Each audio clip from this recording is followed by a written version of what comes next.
அல்லேலூயா. கர்த்தருடைய நாமத்தை துதியுங்கள். கர்த்தரின் ஊழியக்காரரை துதியுங்கள். கர்த்தருடைய வீட்டிலும் நமது தேவனுடைய ஆலய பிரகாரங்களிலும் நிற்கிறவர்களே, கர்த்தரை துதியுங்கள். தேவன் ஆவியாயிருக்கிறார். அவரை ஆராதிக்கிறவர்கள் ஆவியோடும் உண்மையோடும் அவரை ஆராதிக்க வேண்டும். நாம் ஜெபம் செய்வோம்.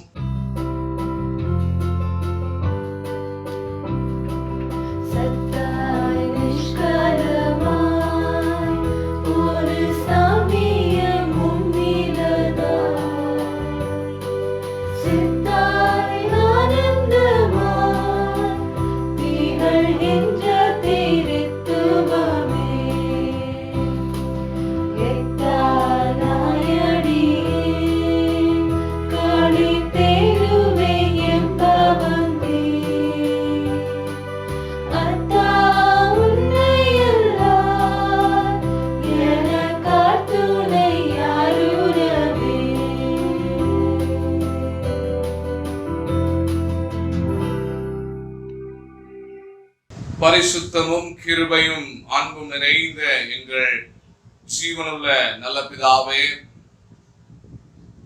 இந்த ஆசீர்வதிக்கப்பட்ட மனமகிழ்ச்சியான வாரத்தின் முதலாவது நாளுக்காக உம்மை ஸ்தோத்திரிக்கிறோம், உம்மை துதிக்கிறோம். ஆண்டவரே, வேத வசனம் விவிதமாக சொல்கிறது, உம்மை ஆராதிக்கிறவர்கள் உண்மையோடும் பயபக்தியோடும் உம்மை ஆராதிக்க வேண்டும். ஜீவனுள்ள தேவனை நாங்கள் ஆராதிக்கும் போது, ஆண்டவரே, நீர் எங்கள் மத்தியிலே வாசமாக இருக்கிறீர் என்று உம்முடைய வேத வசனம் சொல்கிறது.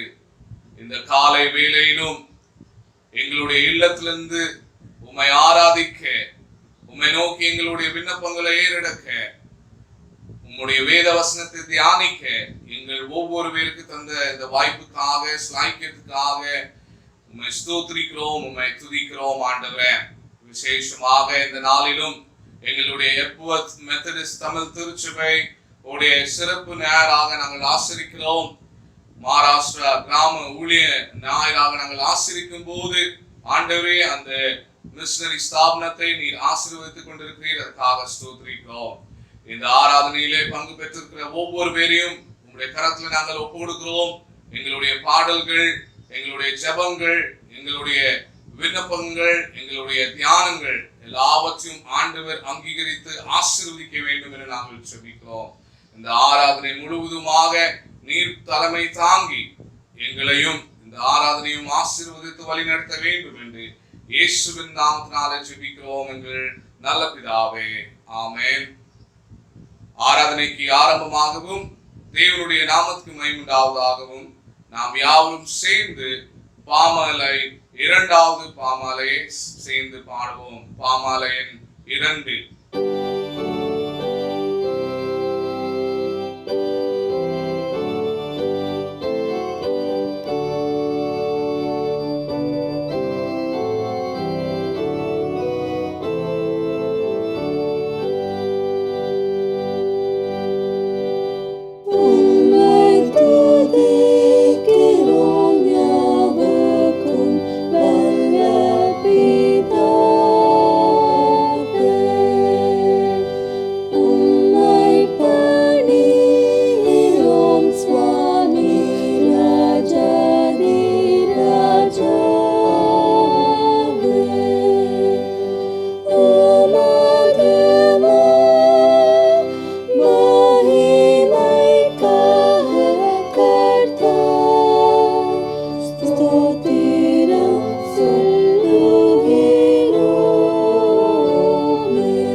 நாம் யாவரும் சேர்ந்து மாறி மாறி சங்கீதம் 96 வாசிப்போம். The responsive reading for this morning is Psalm 96. மாறி மாறி வாசிக்கும்படியாக தெரிந்து கொண்ட சங்கீதம் 96. 96வது சங்கீதத்தை நாம் மாறி மாறி வாசிப்போம். கர்த்தருக்கு புதுப்பாட்டை பாடுங்கள், பூமியின் குடிகளே எல்லாரும் கர்த்தரை பாடுங்கள். கர்த்தரை பாடி அவருடைய நாமத்தை ஸ்தோத்திரித்து நாளுக்கு நாள் அவருடைய ரட்சிப்பை சுவிசேஷமாய் அறிவியுங்கள். ஜாதிகளுக்குள் அவருடைய மகிமையையும் சகல ஜனங்களுக்குள்ளும் அவருடைய அதிசயங்களையும் விவரித்து சொல்லுங்கள். கர்த்தர் பெரியவரும் மிகவும் ஸ்தோத்திரிக்கப்படத்தக்கவருமாய் இருக்கிறார். எல்லா தேவர்களிலும் பயப்படத்தக்கவர் அவரே. சகல ஜனங்களுடைய தேவர்களும் விக்கிரகங்கள் தானே, கர்த்தரோ வானங்களை உண்டாக்கினவர். மகிமையும் கனமும் அவர் சமூகத்தில் இருக்கிறது, வல்லமையும் மகத்துவமும் அவர் பரிசுத்த ஸ்தலத்தில் உள்ளது. ஜனங்களின் வம்சங்களே, கர்த்தருக்கு மகிமையையும் வல்லமையையும் செலுத்துங்கள், கர்த்தருக்கே அதை செலுத்துங்கள். கர்த்தருக்கு அவருடைய நாமத்திற்குரிய மகிமையை செலுத்தி காணிக்கைகளை கொண்டு வந்து அவருடைய பிரகாரங்களை பிரவேசியுங்கள். பரிசுத்த அலங்காரத்துடனே கர்த்தரை தொழுது கொள்ளுங்கள், பூலோகத்தாரே நீங்கள் யாவரும் அவருக்கு முன்பாக நடுங்குங்கள். கர்த்தர் ராஜரிகம் பண்ணுகிறார், ஆகையால் பூச்சக்கரம் அசையாதபடி உறுதிப்பட்டிருக்கும். அவர் ஜனங்களை நிதானமாய் நியாயம் தீர்ப்பார் என்று ஜாதிகளுக்குள்ளே சொல்லுங்கள். வானங்கள் மகிழ்ந்து பூமி பூரிப்பாகி சமுத்திரமும் அதன் நிறைவும் முழங்குவதாக, நாடும் அதிலுள்ள யாவும் களி கூறுவதாக. அப்பொழுது கர்த்தருக்கு முன்பாக காட்டு விருட்சங்கள் எல்லாம் கம்பீரிக்கும். கடைசி வசனத்தை சேர்ந்து வாசிப்போம். அவர் வருகிறார், அவர் பூமியை நியாயந்தீர்க்க வருகிறார். அவர் பூலோகத்தை நீதியோடும் ஜனங்களை சத்தியத்தோடும் நியாயம் தீர்ப்பார். ஆமென், ஆமென்.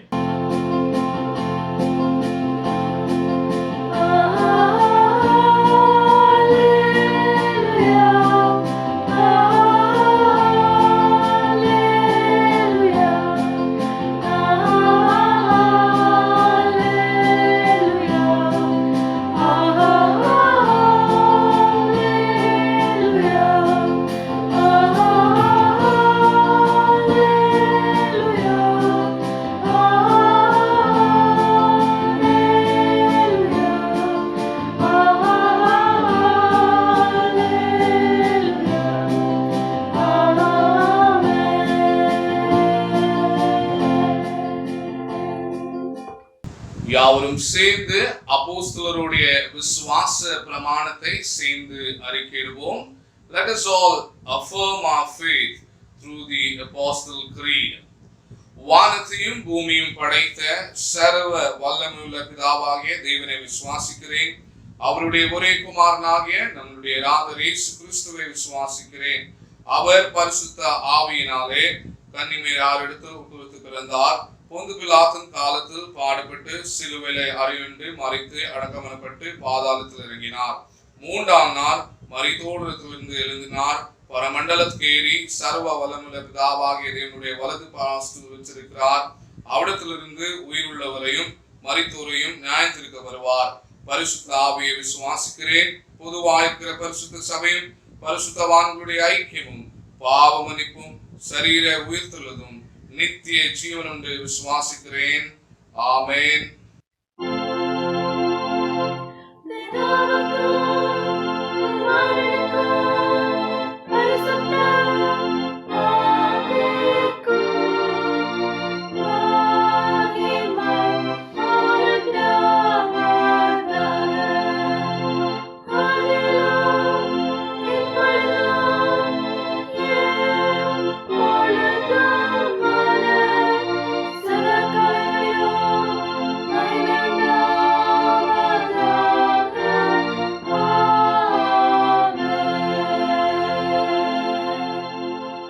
நம்முடைய ஆண்டவராக இயேசு கிறிஸ்து கற்பித்த ஜெபத்தை நாம் யாவரும் சேர்ந்து ஏறெடுப்போம். Let us all say the Lord's Prayer together.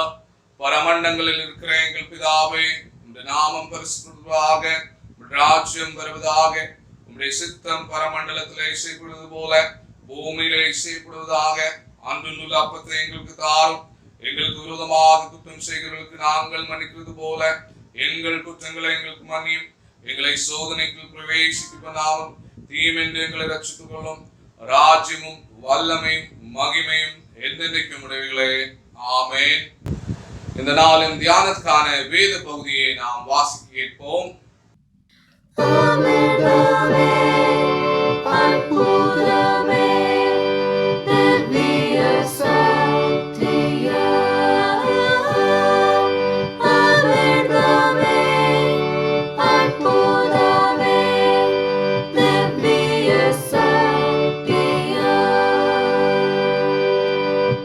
வாசிக்கும்படியாக தெரிந்து கொள்ளப்பட்ட வேத பாடம் மீகா 6ஆம் அதிகாரம் 6ஆம் வசனம் முதல் 8ஆம் வசனம் முடிய.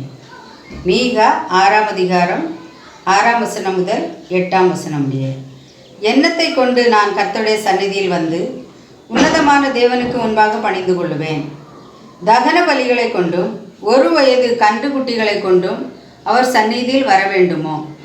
ஆயிரங்களான ஆட்டுக்கடாக்களின் பேரிலும் எண்ணெயாய் ஓடுகிற 10000களான ஆறுகளின் பேரிலும் கர்த்தர் பிரியமாய் இருப்பாரோ? என் அக்கிரமத்தை போக்க என் முதற் பேரானவனையும் என் ஆத்துமாவின் பாவத்தை போக்க என் கற்ப கனியையும் கொடுக்க வேண்டுமோ? மனுஷனே, நன்மை இன்னதென்று அவர் உனக்கு அறிவித்திருக்கிறார். நியாயம் செய்து இரக்கத்தை சிநேகித்து உன் தேவனுக்கு முன்பாக மனத்தாழ்மையாய் நடப்பதே அல்லாமல் வேறே எண்ணத்தை கர்த்தர் உன்னிடத்தில் கேட்கிறார். வாசிக்கும்படியாக தெரிந்து கொள்ளப்பட்ட வேத பாடம் வாசித்தாயிற்று. தேவனுக்கே மகிமை உண்டாவதாக. Beautiful words, wonderful words, wonderful words of life. Beautiful words, wonderful words, wonderful words of life. The scripture portion is taken from the book of Micah, chapter 6, verses 6 to 8. Micah chapter 6, verses 6 to 8. With what shall I come before the Lord and bow down before the exalted God? Shall I come before him with burnt offerings, with calves a year old? Will the Lord be pleased with thousands of rams, with 10,000 rivers of olive oil? Shall I offer my firstborn for my transgression, the fruit of my body for the sin of my soul? He has shown you, O mortal, what is good, and what does the Lord require of you? To act justly and to love mercy, and to walk humbly with your God. May the Lord add his blessing to the reading of his word. நாம் யாவரும் முழங்கால் படியிட்டு நம்மை உண்டாக்கின ஆண்டவராக இயேசு கிறிஸ்துவிடத்தில் நாம் நம்முடைய விண்ணப்பங்களை ஏறெடுப்போம், ஜெபம் செய்வோம். என்னை நோக்கி கூப்பிடு, நான் உனக்கு மறு உத்தரவு அருள் செய்வேன் சொன்ன எங்கள் அன்பின் பரலோக பிதாவே, இந்த வாரத்தின் முதலாவது நாளிலும் உம்முடைய பாத படியிலே நாங்கள் அமர்ந்திருக்க, உம்மை நோக்கி எங்களுடைய விண்ணப்பங்களை ஏறெடுக்க ஆண்டவர் தந்த வாய்ப்புகளுக்காக நாங்கள் ஸ்தோத்திரிக்கிறோம். ஆண்டவரே, நீர் எங்களுடைய ஜெபத்தை கேட்கிற தேவனாக இருக்கிறீர், எங்களுடைய ஜெபத்துக்கு பதில் தருகிற தேவனாக இருக்கிறீர். அதுக்காக நாங்கள் கொடான கொடி ஸ்தோத்திரங்களை ஏறெடுக்கிறோம். ஆண்டவரே, இந்த கஷ்டமான சூழ்நிலையிலும் ஆண்டவரே நாங்கள் யாவரும் உயிரோடு இருக்கிறோம். இது உம்முடைய கிருபை ஆண்டவரே, அதுக்காக நாங்கள் ஸ்தோத்திரிக்கிறோம். இந்த உலகத்திலே நாங்கள் பார்க்கும் போது எத்தனையோ கஷ்டங்கள் ஆண்டவரே, எத்தனையோ துன்பங்கள் ஆண்டவரே, எத்தனையோ இழப்புகள் ஆண்டவரே, எத்தனையோ பாடுகள் ஆண்டவரே. அதன் மத்தியிலும் ஆண்டவரே, நீர் எங்களை கண்ணின் மணி போல பாதுகாத்து கண்ணின் மணி போல எங்களை ஆசீர்வதித்துக் கொண்டிருக்கிறீர். அதுக்காக நாங்கள் ஸ்தோத்திரிக்கிறோம் ஆண்டவரே. திருச்சபையாராக ஆண்டவரே உமக்கு நன்றி பலிகளை ஏறெடுக்கிறோம். ஒவ்வொரு அங்கத்தினர்களையும் ஒவ்வொரு குடும்பங்களையும் ஆண்டவரே நீர் பாதுகாத்து வருகிறீரே, அதுக்காக நாங்கள் ஸ்தோத்திரிக்கிறோம். எங்களுடைய தேவைகளை சந்திக்கிறீரே, அதுக்காக நாங்கள் ஸ்தோத்திரிக்கிறோம். எங்களை ஆற்றி தேற்றி வழிநடத்தி கொண்டிருக்கிறீரே, அதுக்காக நாங்கள் ஸ்தோத்திரிக்கிறோம் ஆண்டவரே. எங்களுடைய மெத்தடிஸ்ட் தமிழ் திருச்சபையின் ஒவ்வொரு ஊழியங்களுக்காகவும் நோக்கி ஜெபிக்கிறோம் ஆண்டவரே. இந்த லாக்டவுன் மூலமாக நடைபெறுகிற ஆன்லைன் ஆராதனைகளை நீர் ஆசீர்வதித்துக் கொண்டிருக்கிறீரே, அதுக்காக நாங்கள் ஸ்தோத்திரிக்கிறோம் ஆண்டவரே. இதன் மூலமாக எங்களுடைய திருச்சபையின் அங்கத்தினர்கள் மட்டுமல்ல, இந்த தேசத்தார், இந்த உலகத்தார் ஆசீர்வதிக்கப்பட வேண்டும் என நாங்கள் ஜெபிக்கிறோம் ஆண்டவரே. எங்களுடைய திருச்சபையின் சண்டே ஸ்கூல், வாலிபர் ஐக்கியம், டீன்ஸ் ஐக்கியம், பெண்கள் ஐக்கியம், ஆண்கள் ஐக்கியம் மற்றும் எங்களுடைய கோயருக்காக நாங்கள் ஜெபிக்கிறோம். இவர்கள் செய்கிற ஒவ்வொரு ஊழியங்களை நீர் ஆசீர்வதிப்பீராக. இதை தலைமை தாங்குகிற ஒவ்வொரு நபர்களை உம்முடைய ஆவியினாலே நிரப்பி உம்முடைய ஞானத்தை தந்து அவர்கள் நீர் வழி நடத்த வேண்டும் என்று நாங்கள் ஜெபிக்கிறோம். திருச்சபையின் பாஸ்டர் கமிட்டிக்காக நாங்கள் ஜெபிக்கிறோம். இந்த நாட்களிலே அவர்கள் எடுக்கிற ஒவ்வொரு முயற்சிகளும் ஒவ்வொரு திட்டங்களும் கர்த்தர் ஒத்தாசையாக இருந்து திருச்சபை வளரவும் உம்முடைய ராஜ்யத்தின் பணி இன்னும் விவரமாக செய்யத்தக்கதாக ஒவ்வொரு அங்கத்தினரை நீர் ஆசீர்வதிக்க வேண்டும் என்று நாங்கள் ஜெபிக்கிறோம். திருச்சபையின் ஆயர் அருள் திரு லைனல் ஹெக்டர் அவர்களுக்காக ஜெபிக்கிறோம் ஆண்டவரே. அவர்கள் மூலமாக நாங்கள் அநேக சத்தியத்தை நாங்கள் அறிந்து கொள்கிறோம். அவர்கள் மூலமாக இந்த சபையை நீர் வழி நடத்தி கொண்டிருக்கிறீர், அதுக்காக நாங்கள் ஸ்தோத்திரிக்கிறோம். போதகரின் குடும்பத்தையும் நீர் ஆசீர்வதிப்பீராக ஆண்டவரே. எங்களுடைய மும்பை ரீஜனல் கான்ஃபரன்ஸ்க்காக ஜெபிக்கிறோம் ஆண்டவரே. 11 மாவட்டங்களை தலைமை தாங்கி நடத்தி கொண்டிருக்கிற எங்களுடைய பேராயர் பிஷப் டாக்டர் அனில்குமார் சர்வன்காக, அவர்களுடைய துணைவியாருக்காக நாங்கள் ஜெபிக்கிறோம் ஆண்டவரே. பேராயருடைய குடும்பத்தை நீர் ஆசீர்வதிப்பீராக. எங்களுடைய கான்ஃபரன்ஸ் மட்டுமல்ல, இந்தியா தேசத்துக்கும் நீர் அவர்களை ஒரு ஆசீர்வாதமான பாண்டமாக வைத்திருக்கிறீர், அதுக்காக ஸ்தோத்திரிக்கிறோம். தொடர்ந்து அவர்களுடைய ஊழியங்களை ஆசீர்வதிப்பீராக. எங்களுடைய டிஎஸ் மார்களுக்காக, எங்களுடைய 169 போதகர்களுக்காக, விசேஷமாக 35 தமிழ் ஆயர்களுக்காக நாங்கள் ஜெபிக்கிறோம். இந்த அழைப்பிலே நீங்கள் எங்களை அழைத்தீரோ ஆண்டவரே, அதில் நாங்கள் உண்மையாக நடந்து ஆண்டவரே உமக்காக ஊழியங்களை செய்து ஆத்துமாக்களை ஆதாயம் செய்யத்தக்கதாக ஒவ்வொரு ஆயர்களை உடைய ஆவினாலே நிரப்பி வழி நடத்த வேண்டும் என்று நாங்கள் ஜெபிக்கிறோம் ஆண்டவரே. இந்த நாளிலும் நாங்கள் மகாராஷ்டிரா கிராம ஊழிய ஞாயிறாக ஆசிரிக்கும் போது அந்த மிஷனரி ஸ்தாபனங்களை நாங்கள் நினைவு கூறுகிறோம் ஆண்டவரே. இந்த நோக்கத்துடனே அந்த ஊழியத்தை இந்த மகாராஷ்டிரா கிராம பகுதியிலே நீர் ஆரம்பித்தீரோ, அந்த நோக்கத்தை நீர் இந்த ஸ்தாபனம் மூலமாக நீர் நிறைவேற்றி வருகிறீர், அதுக்காக நாங்கள் ஸ்தோத்திரிக்கிறோம். இதோட ஒவ்வொரு ஆபீஸ் வேரர்ஸை நீர் ஆசீர்வதிப்பீராக. ஒவ்வொரு மிஷனரிகளை நீர் ஆசீர்வதிப்பீராக. அவர்கள் மூலமாக அநேக ஜனங்கள் உம்மை ஏற்றுக்கொண்டு உம்முடைய ராஜ்யத்திலே சேரத்தக்கதாக ஆண்டவரே இந்த மகாராஷ்டிரா கிராம ஊழியங்களை நீர் ஆசீர்வதிக்க வேண்டும் என்று நாங்கள் ஜெபிக்கிறோம் ஆண்டவரே. எங்களுடைய திருச்சபை மூலமாக தாங்குகிற 7 மிஷனரிகளுக்காக நாங்கள் ஸ்தோத்திரிக்கிறோம். அவர்கள் செய்கிற பணிகளே ஆண்டவர் நீர் ஒத்தாசையாக இருந்து தடைகள் எல்லாவற்றையும் அகற்றி போட்டு அவர்களுடைய ஊழியங்களை நீர் ஆசீர்வதிப்பீராக. குடும்பங்களை நீர் ஆசீர்வதிப்பீராக. அவர்களுடைய பிள்ளைகளுடைய எதிர்கால வாழ்வை நீர் ஆசீர்வதிக்க வேண்டும் என்று நாங்கள் ஜெபிக்கிறோம் ஆண்டவரே. இதற்காக உதார்த்தமாக கொடுக்கிற கரங்களை நீர் இரட்டிப்பான ஆசீர்வாதத்தை தர வேண்டும் என்று நாங்கள் ஜெபிக்கிறோம். எங்களுடைய இந்தியா தேசத்துக்காக நாங்கள் ஜெபிக்கிறோம் ஆண்டவரே.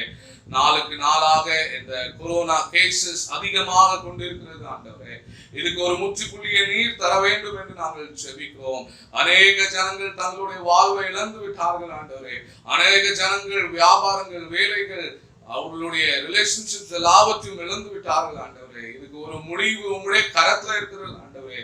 எங்கள் மேல் இரக்கமாக இருந்து ஆண்டவரே இந்த கொரோனா வைரஸை எங்களுடைய தேசத்திலிருந்தும் இந்த உலகத்திலிருந்தும் நீர் அகற்றி போட வேண்டும் என்று நாங்கள் ஜெபிக்கிறோம். இதுக்காக போராடி கொண்டிருக்கிற சயின்டிஸ்டாக, நர்சஸ்க்காக, டாக்டர்ஸ்க்காக, மெடிக்கல் ஒர்க்கர்ஸ்க்காக, முனிசிபல் ஒர்க்கர்ஸ்க்காக, போலீஸ் அதிகாரிகளுக்காக ஜெபிக்கிறோம். அவர்களுக்கு வேண்டிய விசேஷித்த பாதுகாப்பை நீர் பரத்திலிருந்து தர வேண்டும் என்று நாங்கள் ஜெபிக்கிறோம். எங்களுடைய இந்திய தேசத்தின் president, vice president, prime minister, அனைத்து சீஃப் மினிஸ்டர்ஸ் மற்றும் லோக்கல் கோஆபரேட்டர்ஸ் அவர்களுக்காக நாங்கள் ஜெபிக்கிறோம். ஒவ்வொருவருக்கு ஞானத்தை நீர் தாரும்.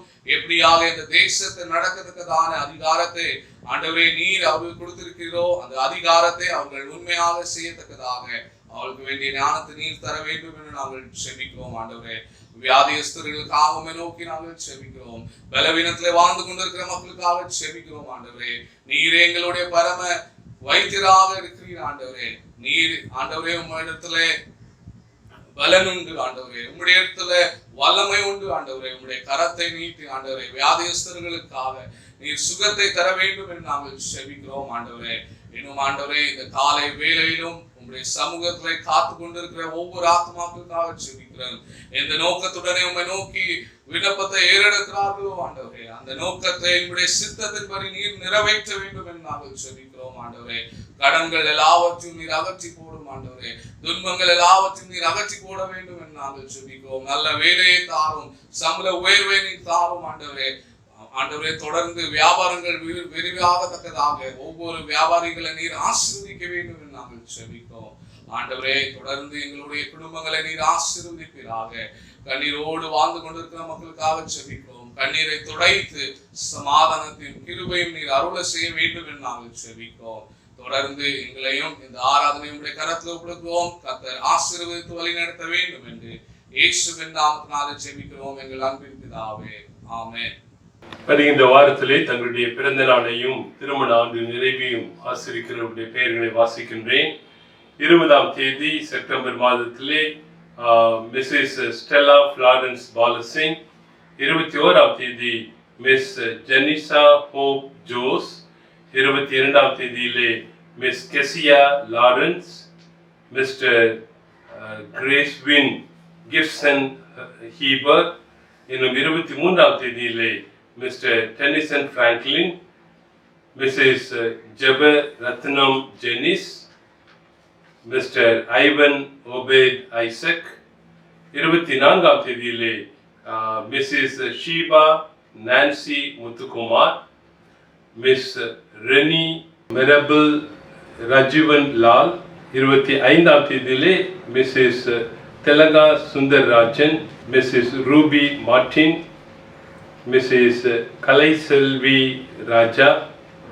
26ஆம் தேதியிலே Mrs Annamma George. Mrs Amy Jebarani Edward. Master Samuel Franklin. எனுமாய் திருமண ஆண்டு நிறைவை 24ஆம் தேதியிலே ஆசிரிக்கிற தம்பதியர்கள் Mrs and Mr R Lawrence. இவர்களுக்காக இருந்த வண்ணமாய் கண்களை மூடி பிரார்த்தனை செய்வோம்.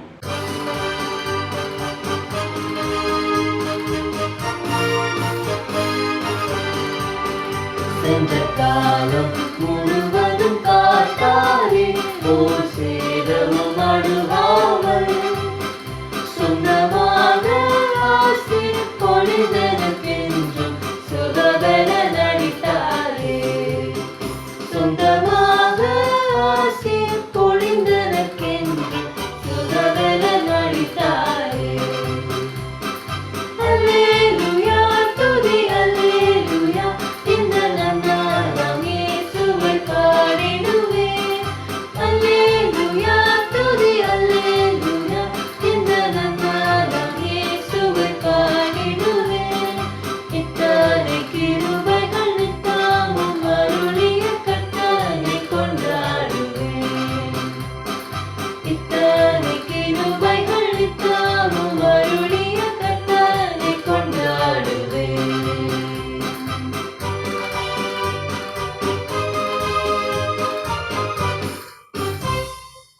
கிருபையுள்ள ஆண்டவரே, இந்த அருமையான மனமகிழ்ச்சி நாளுக்காக நாங்கள் உமக்கு நன்றி சொல்கின்றோம். தங்களுடைய பிறந்த நாளை காண்கிறதான இந்த அருமையான பிள்ளைகளுக்கு வேண்டிய சகாயத்தை ஆண்டவர் கட்டளையிட்டு நீர் வழிநடத்தும்.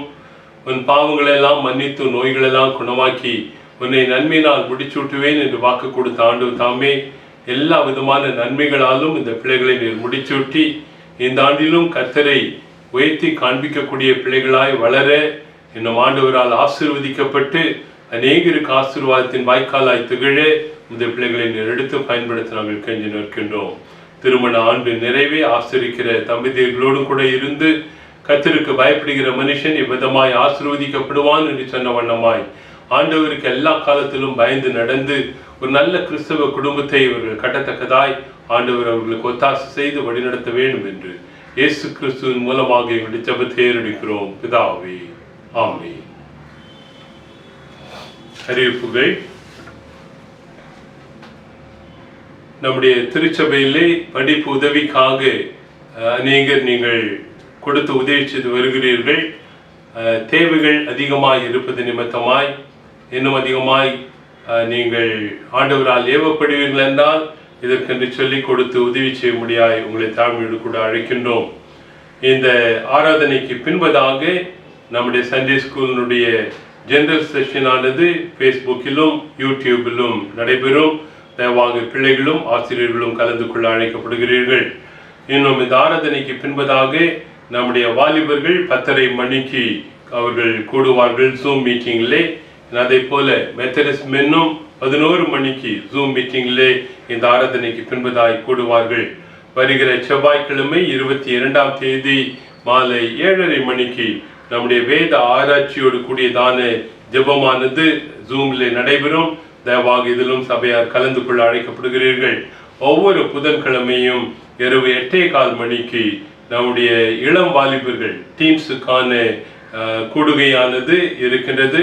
இந்த புதன்கிழமை 23ஆம் தேதியிலும் நீங்கள் இதில் கலந்து கொள்ள இளம் வாலிபர்களுக்கு அறிவிப்பை கொடுக்கின்றோம். இன்னும் வருகிற சனிக்கிழமை ஒவ்வொரு சனிக்கிழமையும் வாலிபர்களுக்கு நடைபெறக்கூடிய இந்த ஜெபமானது மாலை 6:30 மணிக்கு நடைபெறும். தயவாக வாலிபர்கள் இதில் கலந்து கொள்ள அழைக்கப்படுகிறீர்கள். இன்னும் வருகிற ஞாயிற்றுக்கிழமை 27ஆம் தேதி பெண்கள் கிறிஸ்தவ சேவை சங்கத்தாருடைய சிறப்பு ஞாயிறாய் ஆசிரிக்கப்படும். இன்னுமாய் ட்ரெஷர் ஹண்ட் என்று சொல்லி அழைக்கப்படக்கூடிய இந்த போட்டியிலே நீங்கள் இது நவம்பர் மாதம் 22ஆம் தேதியிலே தேர்வு நடைபெற இருக்கின்றது. மாலை 4 மணிக்கு அந்த நாளிலே நடைபெறும். பதிவு கட்டணம் 60 ரூபாய் நீங்கள் செலுத்தி செப்டம்பர் 30ஆம் தேதிக்கு முன்பதாய் நீங்கள் திருமதி பியூலா அவர்களிடத்திலே பதிவு செய்து கொள்ள உங்களை தாழ்மையோடு கூட அழைக்கின்றோம். இந்த சிறப்பான ஞாயிறாகிய மகாராஷ்டிரா கிராம ஊழியத்தின் நிமித்தமாய் அவர்கள் நம்முடைய மிஷனரிகள் பணி செய்யக்கூடிய கோண்டியா பகுதியிலே என்ன ஊழியம் நடைபெறுகிறது என்பதை அருள் திரு ராஜேந்திர டாம்லே அவர்கள் மராத்தியிலே சொல்ல, அதனுடைய மொழியாக்கத்தை மட்டுமாய் நாம் கேட்போம். அதை திரு நெல்சன் அவர்கள் அதை சுருக்கமாய் தமிழிலே சொல்ல இருக்கின்றார்கள். அதே போல அதே பகுதியிலே பணி செய்யக்கூடிய நம்முடைய மிஷனரியான திரு ரந்தீவ் மடாவி அவருடைய அனுபவ சாட்சியை அவர் பகிர்ந்து கொள்ள இருக்கின்றார். அதையும் தமிழாக்கமாக திரு நெல்சன் நம் மத்தியிலே பகிர்ந்து கொள்ள இருக்கின்றார்கள். இயேசு கிறிஸ்துவின் நாமத்தில் வாழ்த்துக்கள். என் பெயர் ராஜேந்திர குப்தா தாம்லே. நான் கடந்த 21 ஆண்டுகளாக மகாராஷ்டிரா கிராம ஊழியங்கள் மூலம் தேவ ஊழியத்தை செய்து வருகிறேன். கோந்தியா மாவட்ட ஊழியத்தை பற்றி பகிர்ந்து கொள்வதில் பெருமகிழ்ச்சி அடைகிறேன். இங்கு திரு ரண்டீப் மடாவி அவரது மனைவி மஞ்சுசா மடவி என்ற மிஷனரி குடும்பம் ஊழியத்தை செய்து வருகிறார்கள். 2007ஆவது ஆண்டு இங்கு ஊழியம் ஆரம்பிக்கப்பட்டது. மகால்காவ் என்ற கிராமத்தில் தங்கியிருந்து ஊழியம் செய்து வருகிறார்கள். சுமார் 9 கிராமங்களில் சென்று ஊழியம் செய்வதினால் 10 இடங்களில் வேதபாட வகுப்பு, 2 ஆராதனை கூடம், 67 பேர் ஞானஸ்நானம் பெற்று ஆராதித்து வருகிறார்கள். சிறுவர்களுக்காக ஒரு ஓய்நாள் பள்ளியும் நடத்தி வருகிறார். இதன் மூலம் சிறுவர்களும் இயேசு கிறிஸ்துவின் வார்த்தையில் வளர்ந்து வருகிறார்கள். கடின உள்ளம் கொண்ட மக்கள் வாழும் இடம். இங்குள்ள மக்கள் மூட நம்பிக்கை, சிலை வணக்கம் மற்றும் மந்திரவாதம், பூஜை வழிபாடுகள் செய்பவர்கள். மூதாதைகளை வழிபடும் மக்களும் இருந்து வருகிறார்கள். விசேஷமாக மக்கள் மனமாற குடிப்பழக்கத்தை விட்டுவிட ஜெபித்து கொள்ளுங்கள். கெட்ட சகவாசங்களை விட்டு விடுதலை பெறவும் ஜெபியுங்கள். இதன் மூலம் மக்கள் மனமாறி தேவ ராஜ்யத்தில் தங்களை ஈடுபடுத்திக் கொள்ள முடியும். ஜெபம் செய்வோம். இப்பகுதியில் ஆராதிக்க ஆலயம் இல்லை, ஆகவே ஜெபியுங்கள். அதி சீக்கிரம் ஆலயம் கட்டப்படவும் இது நிமித்தம் ஆலயம் கட்டப்பட்டு மக்கள் ஏகோபித்து கூடி தேவனை ஆராதிக்க அனுகூலமாய் அமையும் என்பதை நினைத்து உள்ளத்தினாலத்தில் ஜெபியுங்கள். யோவான் 4:24 படி தேவன் ஆவியாய் இருக்கிறார், அவரை தொழுது கொள்கிறவர்கள் ஆவியோடும் உண்மையோடும் அவரை தொழுது கொள்ள வேண்டும் என்று வேதம் கூறியுள்ளது. கோந்தியா மாவட்டம் இயேசுவை அறிய தேவராஜ்யம் விரிவாக்கப்பட ஜெபித்து கொள்ளுங்கள். இப்பகுதியில் ஊழியம் சேரும் மிஷனரி திரு ரந்தீப் மடாவி குடும்பத்தை ஜெபித்து தாங்கி வருகிற குடும்பங்களையும் எப்வர்த் மெத்தடிஸ்ட் தமிழ் திருச்சபை சபையாரையும் இயேசு கிறிஸ்துவின் நாமத்தினால் வாழ்த்துகிறோம். தேவன் தாமே உங்களை ஆசீர்வதிப்பாராக. என் சாட்சியை சொல்ல தேவன் கொடுத்த வாய்ப்பிற்காக தேவனை துதிக்கிறேன். என் பெயர் ரந்தீப் மடாவி. நான் சந்திரபூர் மாவட்டம் வைகாவ் என்ற கிராமத்தை சார்ந்தவன். என் பழைய கால வாழ்க்கை இயேசுவை அறியாத ஒரு வாழ்க்கையாய் இருந்தது. வீணான வாழ்க்கை வாழ்ந்து வந்தேன். களவு செய்வது, பொய் சொல்வது, கெட்ட வழக்கங்களோடு என்னுடைய வாழ்வில் நான் வாழ்ந்து வந்தேன். மகாராஷ்டிரா கிராம ஊழியங்களின் மிஷினரி திரு சம்பு பர்சாக்கே என் கிராமத்தில் வந்து சுவிசேஷம் சொல்லுவார்கள். அந்நாட்களில் என் அம்மாவுக்கு தலைவலியில் மிகவும் கஷ்டப்பட்டார்கள். வாரத்தில் 2 நாட்கள் ஆஸ்பத்திரி போக வேண்டும். இந்த நிலைமையில் என் அம்மாவிற்கு அந்த மிஷினரியை அழைத்து ஜெபித்தால் என்ன என்று எண்ணம் உருவாகியது. அவரும் வந்து என் அம்மாவிற்காக தொடர்ந்து ஜெபித்தார்கள். என் அம்மாவிற்கு தேவன் பரிபூரண சுகத்தை கொடுத்தார். ஆனால் எனக்கோ விசுவாசம் வரவில்லை. ஒரு நாள் நான் ஒரு விபத்தை சந்தித்தேன். ஆஸ்பத்திரியில் அனுமதிக்கப்பட்டேன். மகாராஷ்டிரா கிராம ஊழியத்தின் மிஷினரி திரு சுரேஷ் குண்டாவர் ஆஸ்பத்திரியில் வந்து எனக்காக பாரத்தோடு ஜெபித்தார்கள். அப்போது என் மனதில் ஒரு எண்ணம் உதித்தது. ஒருவேளை கை கால் முறிந்திருந்தால் வேலை எப்படி செய்ய முடியும்? அதனால் அடிக்கடி அந்த மிஷினரியோடு இருப்பது, அவர்களோடு பேசுவது, அவர் கூறும் தேவ செய்திகளை கேட்பது, அவரோடு சேர்ந்து ஜெபிப்பது, அவர் ஜெபிக்கும் வேளை அற்புதம் நடைபெறுவது என்பதை பார்த்து என்னுடைய வாழ்க்கையிலும் ஆண்டவரை சற்று யோசிக்க நினைத்தேன்.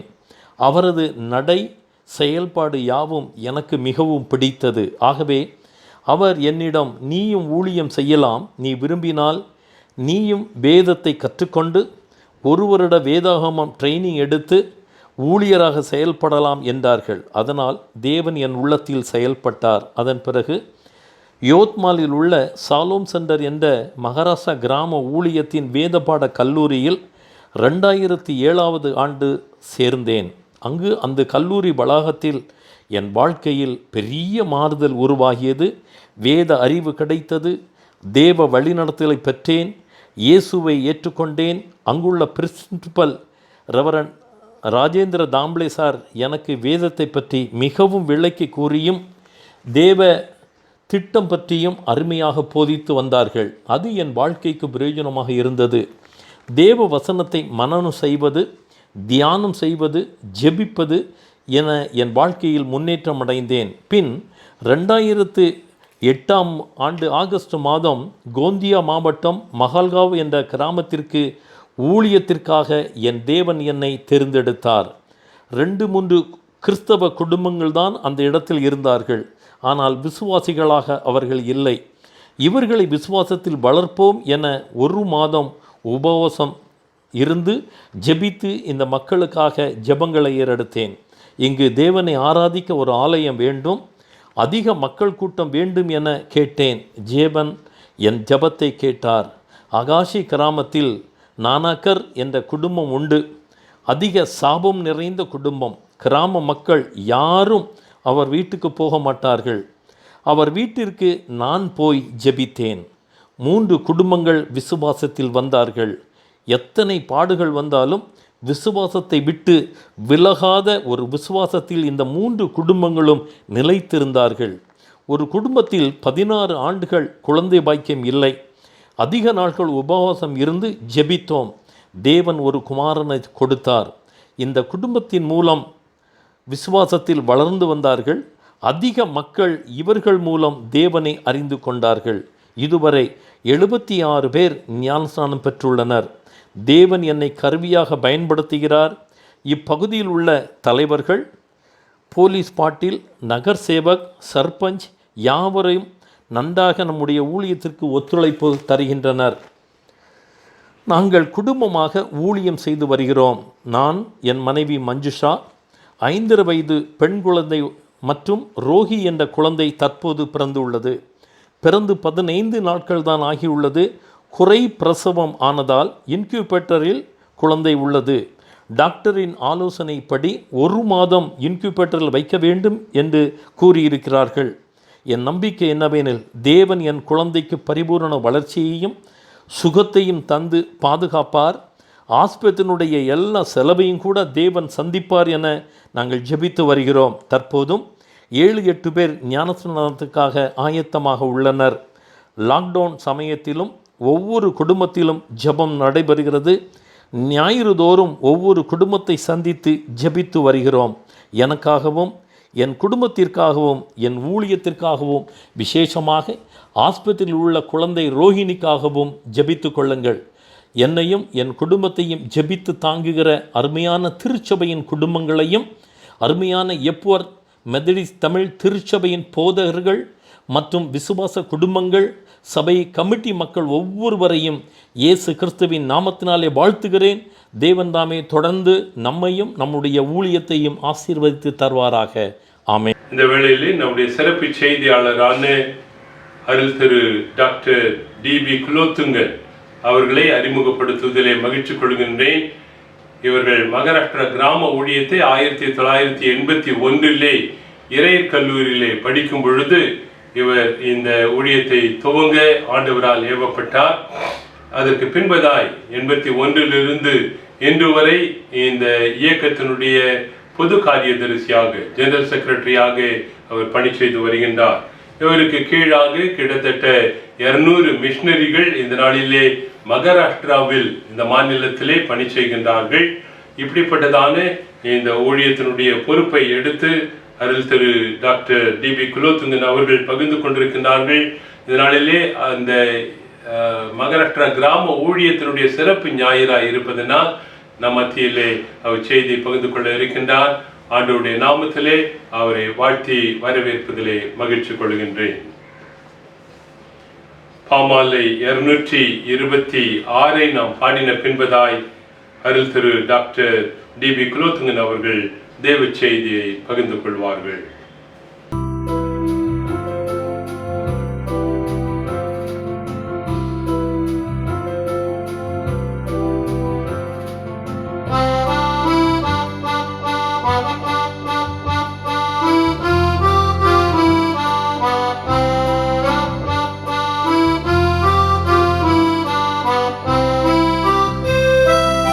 ஆத்தும ஆதாயம் செய்குவோமே, இது ஆண்டவருடைய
கிறிஸ்துவுக்குள் அருமையானவர்களே, உங்கள் அனைவரையும் இயேசு கிறிஸ்துவின் நாமத்திலே நமஸ்தே என்று சொல்லி நான் வாழ்த்துகிறேன். இந்த நாட்களில் கர்த்தர் நமக்கு வித்தியாசமான விதத்தில் அங்கங்கே நம்முடைய வீடுகளிலிருந்து தேவனை தொழுது கொள்ள அவர் கிருபை செய்திருக்கிறார். அதை நாம் சில வீடுகளில் நாம் போகும்பொழுது அவர்கள் இந்த கேட்ல இன்று வேதாகமம் வாசித்தீர்களா அப்படின்னு சொல்லி எழுதுகிறது நீங்க பார்த்துருப்பீங்க. இப்போ இந்த லாக்டவுன் பீரியட்ல நாம் இன்று வேதாகமம் வாசித்தீர்களான்னு சொல்லி கேட்கறதுக்கு முன்னால அது நான் ஒருத்தர் பார்த்து இன்னைக்கு நீங்க ஜூம்ல போனீங்களா, இன்னைக்கு ஜூம் மீட்டிங் இருக்கா அப்படின்ற மாதிரி ஆயிப்போச்சு. இந்த வர்ச்சுவல் நிலைமையில நான் ஒருத்தர் சந்திக்க கர்த்தர் கிருபை செய்திருக்கார்.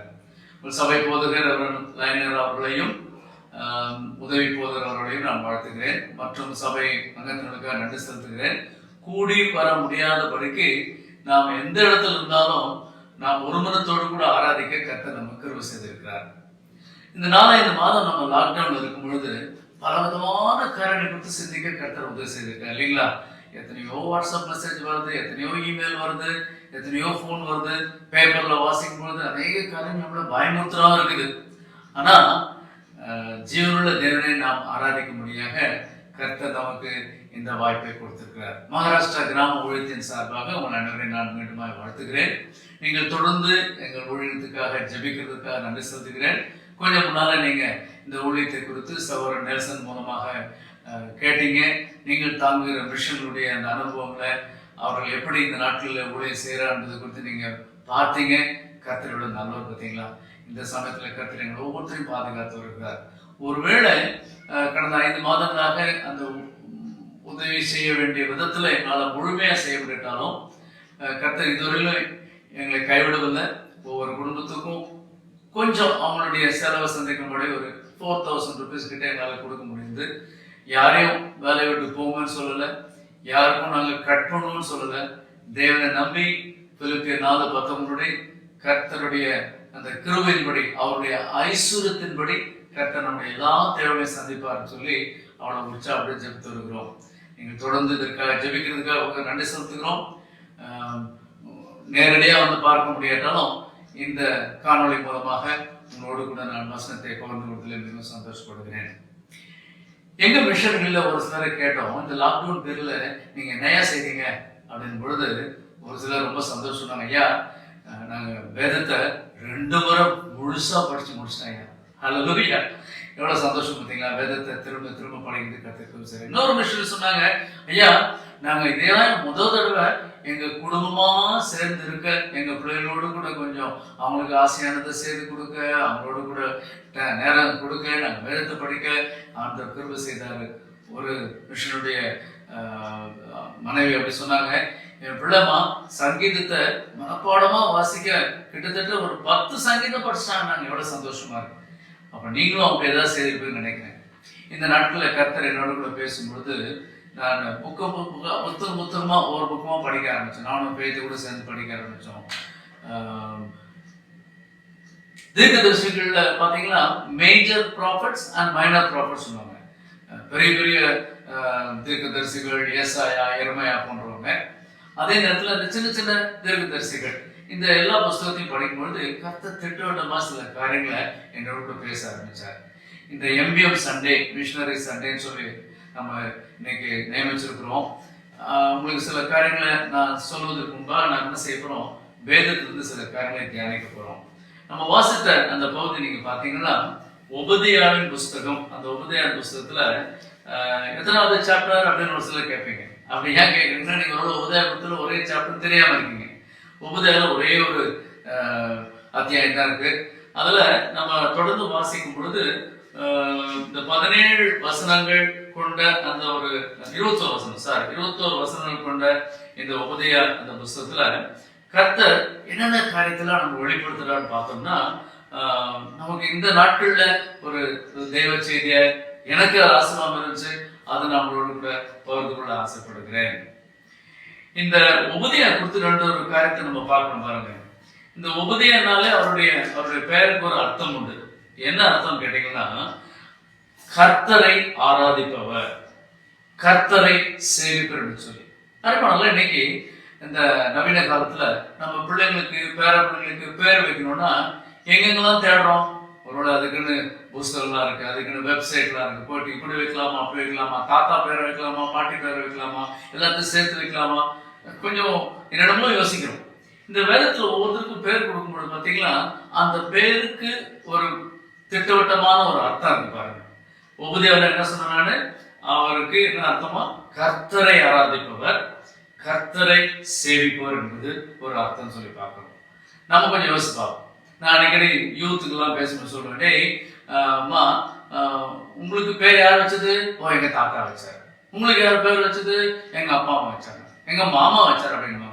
சரி யாராரோ வச்சுட்டாங்கப்பா, உனக்கு பேர் வைக்கணும்ன்ற ஒரு உரிமை உனக்கு கொடுக்கப்படுது. சரி இன்னைக்கு ஒருவேளை உன் பேரை நீயே வச்சுக்கோ அப்படின்னு சொல்லி ஒரு பர்மிஷன் கொடுத்துட்டோம், ஒரு அனுமதி கொடுத்தோம்னா நீங்க என்ன பேரை வைக்க விரும்புவீங்க கொஞ்சம் யோசிச்சு பாருங்க. என்னென்னமோ ஐடியா வரும். உபதேயா கர்த்தரை ஆராதிக்கிற ஒரு மனிதனா இருந்தார். பிரியமானவர்களே, வேதத்தில் நம்ம பார்க்கும்பொழுது பல உபதேயாக்கள் இருந்தாங்களாம். ஆனா இப்ப நம்ம இந்த புஸ்தகத்தில் எழுதப்பட்டிருக்கிற இந்த உபதேயா என்ன பார்க்கும்பொழுது அந்த 13 பேர் இருந்த அந்த உபதேயாக்கள்ல இந்த உபதேயாவை குறித்து சொல்லும் பொழுது அவர் திட்டவட்டமாய் தேவனை ஆராதிப்பதிலேயும் தேவனை சேவிப்பதாக இருந்ததை குறித்து நம்ம வேதம் சொல்லுது பாருங்க. அவர் சில எச்சரிக்கை கொடுக்கிறார். இந்த உபதேய புஸ்தகத்தை நம்ம கொஞ்சம் ஆராய்ச்சி பண்ணி பார்த்தோம்னா அதுல நம்ம என்ன சொல்றோம், முதலாவது அந்த 21 வசனத்தை 2 பகுதியா பிரிக்கலாம். முதல் 6 வசனங்கள் 1-6 வரைக்கும் வாசித்தோம்னா அங்கே அந்த ஏதோம் என்ற ஒரு தேசத்துக்கு வர வேண்டிய தேவன் சொல்லுகிற ஒரு நியாய தீர்ப்பை குறித்து நம்ம பார்க்கிறோம். பிறகு 17ஆம் வசனத்திலிருந்து 21ஆம் வசனம் வரைக்கும் நம்ம பார்த்தோம்னா அதிலே தேவனுடைய அந்த தெரிந்து கொள்ளப்பட்ட மக்களை, இஸ்ரவேல் மக்களை அவர் எப்படி மீட்க சித்தம் கொண்டிருக்கிறார் அப்படின்னு சொல்லி பார்க்கிறோம். இந்த உபதேய புஸ்தகத்தை முழுசுமாக நம்ம பார்த்தோம்னா அதுல என்ன சொல்லப்படுதுன்னா தேவனுடைய நியாய தீர்ப்பு அப்படின்னு சொல்லி பார்க்கிறோம். பிரியமானவர்களே, சில வசனங்கள் நமக்கு ரொம்ப ஒரு மாதிரி டைரக்டா வந்து நம்ம அப்படியே அடிக்கிற மாதிரி இருக்கும். ஆனா வேத வசனம் பார்த்தீங்களா, நம்ம அதை தேவனுடைய பாத்துல காத்திருந்து கிடைக்கும் பொழுது நிச்சயமாய் கர்த்தர் இந்த நாளில சகோதரனே சகோதரி எங்கிருந்து இதை கேட்டுக்கொண்டாலும் உன்னோடு கூட தேவன் பேசுகிறது மாதிரி ஜபத்தோட நம்ம கேட்போமா? கண்கள் முடி நான் ஜெபிப்போம். ஆண்டவரே, இந்த காலையில நாங்கள் ஆராதிக்கும் இந்த வேளையில உமக்கு சேவை செய்யணும் என்ற வாஞ்சோடு கூட கூடி இருக்கும் குடும்பங்களால் நாங்கள் எங்க இருக்கும் பொழுது கர்த்தர் என்னோடு கூட பேசும், கர்த்தர் எங்கள் ஒருத்தர் கூட பேசும் சுவாமி. ஆமாப்பா, என்னுடைய வாயின் வார்த்தைகளும் இதயத்தின் தியானமும் சிந்தையும் கர்த்தர் உமக்கு ஏற்றுக்கொள்ளக்கூடியதா இருக்கணுமா நாங்கள் கேட்டுக்கிறோம். உங்களுடைய சத்தத்தை மாத்திரம் நாங்கள் கேட்க கிருபைத்தாரும், உங்களுடைய சித்தம் செய்ய நாங்கள் ஒப்புக் கொடுக்கிறோம். ஆண்டவரை விரும்புகிறபடியாக உங்களுடைய பரிசுத்தத்தில் உங்களுடைய நியாயத்திற்கு நாம் நிற்கும் பொழுது நாங்கள் ஆண்டவரே உங்களுடைய நீதி நிமித்தம் நியாயம் தீர்க்கப்பட எங்கள் ஒவ்வொருத்தரோடு இடைப்படும். துதிகனமாய் உமக்கே செலுத்துகிறோம். இயேசு நாமத்தில் ஜெபிக்கிறேன் நல்ல பிதாவே, ஆமென் ஆமென். 4ஆவது வசனத்தை பார்க்கும் பொழுது அங்கே நான் பார்க்கிற ஒரு காரியம், நீ கழுகை போல உயர போனாலும், நீ நட்சத்திரங்களுக்குள்ளே உன் கூட்டை கட்டினாலும் அவிடத்திலிருந்தும் உன்னை விழத்தழுவேன் என்று கர்த்தர் சொல்கிறார். என்ன பிரதர், இந்த நாட்டில் நீங்க ஒரு நல்ல ஒரு ஆறுதலா கொஞ்சம் தேர்தலா பேசுங்கன்னா இப்படி ஒரு வசனம் சொல்றீங்களே? எப்பா, நான் வேதத்தை தான் சொல்றேன், வேற எங்கேயும் சொல்லல. ஆண்டவர் என்ன சொல்கிறாருன்னா, அவர் நேரத்துல அவர் கொடுத்த அந்த ஒரு கிருபையின் காலம் முடியும் நாட்கள் நம்ம இருக்கிறதுனால நாம அவரை விட்டு எங்க ஓடி போனாலும் அங்கிருந்து அவர் நிச்சயமாய் அவருடைய நேர்த்தரத்தினால அவர் நம்மை நீதி செய்கிறவர்களா இருக்கிறார். நமக்கு நாம் செய்கிற கிரியையின்படி அவர் செய்யும்படி அவர் செய்வதா இருக்கிறார். அதை கொஞ்சம் விளக்கி சொல்றோம்னா 15ஆம் வசனத்தை பின்பகுதி நான் வாசிக்கிறேன். உன் செய்கையின் பலன் உன் தலையின் மேல் திரும்பும். இன்றைக்கு பல விதமான வியாக்கியானங்களை சொல்ல ஆரம்பிச்சிடுறாங்க. இந்த கொரோனா பேசி நிறைய பேர் போர் அடிச்சு போச்சு. என்ன தவிர வரமே பேசப்படுறதா? பட் தினந்தோறும் செய்தியில தான் பார்க்கணும், தினந்தோறும் அதை குறித்து தான் சொல்றாங்க. அப்போ ஆண்டவர் என்னதான் நமக்கு அவர் இதன் மூலமா சொல்ல விரும்புகிறார் அப்படின்னு சொல்லி பார்க்கும் பொழுது இந்த புஸ்தகம் எனக்கு மிகவும் தெளிவாயிருச்சு. அது மாத்திரமல்ல, தொடர்ந்து நான் அந்த மைனர் ப்ராஃபிட்ஸ் சொல்லப்படுற இந்த புஸ்தகம்லாம் படிக்கும் பொழுது ஒவ்வொரு புஸ்தகத்திலிருந்தும் வித்தியாசமான ஒரு கருத்தை அல்லது ஒரு விசேஷமான ஒரு கருத்தை கர்த்தர் நமக்கு வெளிப்படுத்தினார். அது யோனாவின் புஸ்தகமா இருக்கட்டும், அது மீகாவின் புஸ்தகமா இருக்கட்டும், மல்கியா இருக்கட்டும், ஒவ்வொன்றிலையும் ஒரு குறிப்பிட்ட ஒரு காரியத்தை கர்த்தர் எனக்கு வெளிப்படுத்தினார். நான் உங்களோட பகிர்ந்து கொள்ள விரும்புகிறேன். முதல்ல நம்ம ஆரம்பிச்ச உபதேய பார்ப்போமே. இங்கே நம்ம சொல்லப்படுற ஒரு காரியம் என்னன்னு கேட்டீங்கன்னா, நியாய தீர்ப்பை குறித்த ஒரு தீர்க்க தரிசனம் அங்கே சொல்லப்படுகிறது. ஆனா அந்த நியாய தீர்ப்பை குறித்து இந்த தீர்க்க தரிசனமாய் அந்த வசனங்களிலே கிட்டத்தட்ட முதல் 15-16 வசனங்களை பார்த்தாலும், கடைசியாக சொல்லப்படுற வசனங்கள்ல தேவன் எப்படி தன்னுடைய இஸ்ரவேல் ஜனங்களை அவர் சொந்தமாக்கி அவர்களுக்கு எப்படி அவர் வாக்குத்தத்தங்களை கொடுக்கிறார் என்று சொல்லி நம்ம பார்க்கிறோம். அவருடைய சொந்த ஜனமாக இருக்கிற இஸ்ரவேல் அருமையான தேவனுடைய நீங்களும் நானும் கிறிஸ்துவை ஏற்றுக்கொண்டபடினால, கிறிஸ்துவின் வழியில் நடக்கிறபடினால நாம் அவருக்கு சொந்தம். அந்த நாட்கள்ல பிபிஎஸ் ரொம்ப உற்சாகமா போய் பல இடங்கள் போய் நடத்தணும். ஏன் உங்க பாஸ்டர் அவர்கள் பாண்டூர்ல இருக்கணும் முதல் என்ன பிபிஎஸ் நடத்த கூப்பிட்டாரு. இன்றைக்கும் அதனால மறக்க முடியாது. அந்த பிபிஎஸ் மூலம் அநேக காரணங்களை கற்றுக்கொள்ளும். அப்போ ஒரு பாடல் நாங்க சொல்லிக் கொடுத்தோம் பிள்ளைங்களுக்கு. என்னன்னா, நான் என் தேவனுக்கு சொந்தம். எப்படி சொந்தமான? அவர் என்னை மீட்டபடினாலே, என்னை ரட்சித்தபடினால, எனக்கு புது வாழ்வை கொடுத்தபடினால நான் அவருக்கு சொந்தம். அப்ப நான் அவருக்கு சொந்தமா இருக்கும்போது நான் என் தேவனுக்கு சொந்தம். என்னை மீட்டாரே, என்ன ஆகும்? அதுக்கப்புறம் பயம் இனி எனக்கு ஒன்றும் இல்லை. தேவனுடைய பிள்ளைகளை இருக்கிறதுல சொல்லி விரும்புகிறேன். அது கொரோனாவா இருக்கட்டும், அது என்னவா இருக்கட்டும், நான் தேவனுடைய பிள்ளையா இருந்தேன் என்றால் எனக்கு அந்த ஒரு நெகட்டிவ் ஃபியர், பயம் இல்லாமல் நான் வாழ வேண்டும். அருமையான தேவனுடைய பிள்ளைகளை, முற்றிலும் ஒரு வெற்றியுள்ள வாழ்க்கையை வாழக்கூடிய கர்த்தர் நம்ம தெரிந்து கொண்டிருக்கிறார். பயமில்லாதபடிக்கு அவரை நம்பி வாழ வேண்டும் என்று சொல்லி கர்த்தர் நிச்சயமாய் நம்ம ஒவ்வொருத்தரையும் அவர் பிரித்து எடுத்திருக்கிறார். இந்த உபதேயார் புஸ்தகத்தில் நாம் வாசிக்கும் பொழுது அவர் இந்த காரியத்தை தெளிவாய் நமக்கு வெளிப்படுத்துகிறார். நிச்சயமாய் தேவ மக்களுக்கு, தேவ மக்களை யார் துன்புறுத்தினாலும், எந்த விதத்துல எப்படி நேரிட்டாலும் தேவன் நிச்சயமாய் அவர்களுக்கு கருணை காட்டுகிறார். நியாயத்திற்கு உண்டுங்க. ஆனா அதே நேரத்துல நியாயத்திற்கு கூட சேர்ந்து அவர் அவர்களை மீட்கும் ஒரு வல்ல தேவனா இருக்கிறார். இதை நாம் மறந்து விடக்கூடாது. தொடர்ந்து இந்த உபதேசத்துல இன்னொரு காரியத்தை நான் கோடிட்டு காட்ட விரும்புகிறேன்.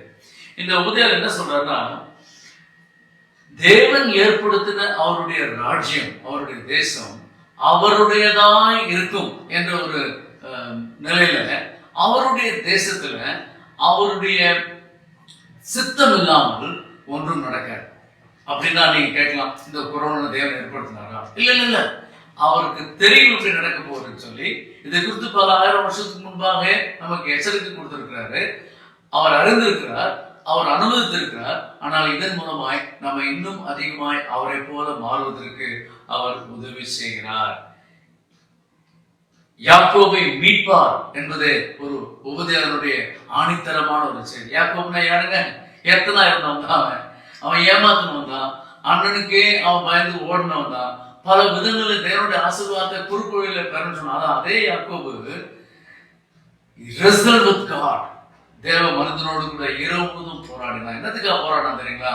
ஆண்டவரே, நான் உங்களோடு கூட கேட்கிற ஒரே ஒரு காரியம், நீர் என்னை ஆசீர்வதியும். அப்ப பார்க்க நம்முடைய வாழ்க்கையில தேவனோடு கூட அவன் இடைப்பட்டு அவன் போராடினதுனால தேவனுடைய ஆசீர்வாதத்தை அவன் பெற்றுள்ளார். உபதேயாளர் ஞாபகப்படுத்துறார், இந்த யாக்கோபை அவர் மீட்பார் என்பது ஒரு உபதேயாளரின் செய்தியா இருக்கிறது. அப்ப யாக்கோபு யாருங்க? இஸ்ரவேலா மாறுறான். அப்ப இஸ்ரவேல் தேசம் யாருங்க? தேவன் தெரிந்து கொண்ட தினம். அப்ப நீங்களும் நானும் தேவனால் தெரிந்து கொள்ளப்பட்ட ஜனங்கா இருக்கிறபடினால இதை நாம் அப்படியே பற்றி கொள்ள வேண்டும். கர்த்தர் நம்மை மீட்க வல்லவராக இருக்கார். இயேசு மீட்பார், அவர் எனக்கு மீட்பரா இருக்கிறார். அதை நாம் மறந்துடக்கூடாதுங்க. கொஞ்சம் கஷ்டமா தான் இருக்கு. அவரை நேசித்த பிள்ளைங்க, பரிசுத்தவான்கள் என்று நாம் நிச்சயமாய் நம்ம அறிந்திருக்கிறோம் அவரோட வாழ்க்கைய. இவங்களெல்லாம் ஆண்டவர் ஏன் இந்த சீக்கிரம் கொண்டு போயிட்டா நினைப்போம். ஆனா நல்லா ஞாபகம் வச்சுக்கொள்ளுங்க, நான் அடிக்கடி சொல்றது, கர்த்தர் ஒவ்வொன்றையும் அழகாய் செய்து முடிக்கிறவர். என்னுடைய கொலோக்கியல் லேங்குவேஜ் சொல்ல, அவர் கணக்கு மடிக்கா செய்யறாருங்க. அவருடைய நேரத்துல, அவருடைய திட்டத்துல ஒன்றுமே பிழை இருக்காதுங்க. In his time he makes everything beautiful. அவருடைய நேரத்துல அவர் எல்லாவற்றையும் அழகாய் அவர் செய்து முடிக்கிறார். இந்த காலையில நாம் தேவனை ஆராதிக் கொண்டிருக்கும் பொழுது பலவிதமான சங்கடமான கேள்விகள் நம்ம முன்னால வரலாம். அதற்காக அவங்க இன்னொரு புஸ்தகத்துக்கு கொண்டு போக விரும்புகிறேன். இந்த மீகா எழுதின அந்த புஸ்தகத்தை பார்ப்போம். மிகாயா என்ற பெயருக்கு என்ன அர்த்தம் கேட்டீங்கன்னா, அவருடைய அந்த பெயருக்கு கர்த்தரை போல யார் உண்டு என்று சொல்லி கேட்கும் ஒரு கேள்வியின் வழியாக இந்த பெயர் சொல்லப்பட்டிருக்கு. இந்த மீகால புஸ்தகத்தில் நம்ம பார்க்கும்பொழுது அவர் என்ன விசேஷமா நமக்கு சொல்றான்னா, நீங்க பலமுறை இந்த வசனத்தை கேட்டிருப்பீங்க. அதை வாசிக்கிறேன்னு 6ஆம் அதிகாரத்துல 8ஆம் வசனம் ஒரு கேள்வி கேட்கப்படுகிறது. மனுஷனே, நன்மை இன்னதென்று அவர் உனக்கு அறிவித்திருக்கிறார். தேவ பிள்ளைகளை நல்லா யோசிச்சு பாருங்க. கர்த்தருடைய பிள்ளைகளுக்கு எது நல்லது என்று சொல்லி கர்த்தர் அறிவித்திருக்கிறார். பிறகு என்ன சொல்றாரு? 3 காரியம் சொல்றாரு பாருங்க. நியாயம் செய்து, இரக்கத்தை சிநேகித்து, உன் தேவனுக்கு முன்பாக மனத்தாழ்மையாக நடப்பது இல்லாமல் வேறு எண்ணத்தை கர்த்தர் உன்னிடத்தில் கேட்கிறார். இந்த 3 காரியங்களை கொஞ்சம் யோசிச்சு பார்ப்பேன். இப்ப நீங்க கொஞ்சம் முன்னால் அந்த ஒரு பாடலை நீங்க கேட்டீங்க. அந்த பாடல்ல என்ன சொல்றாருன்னா, மனுஷனே, நீ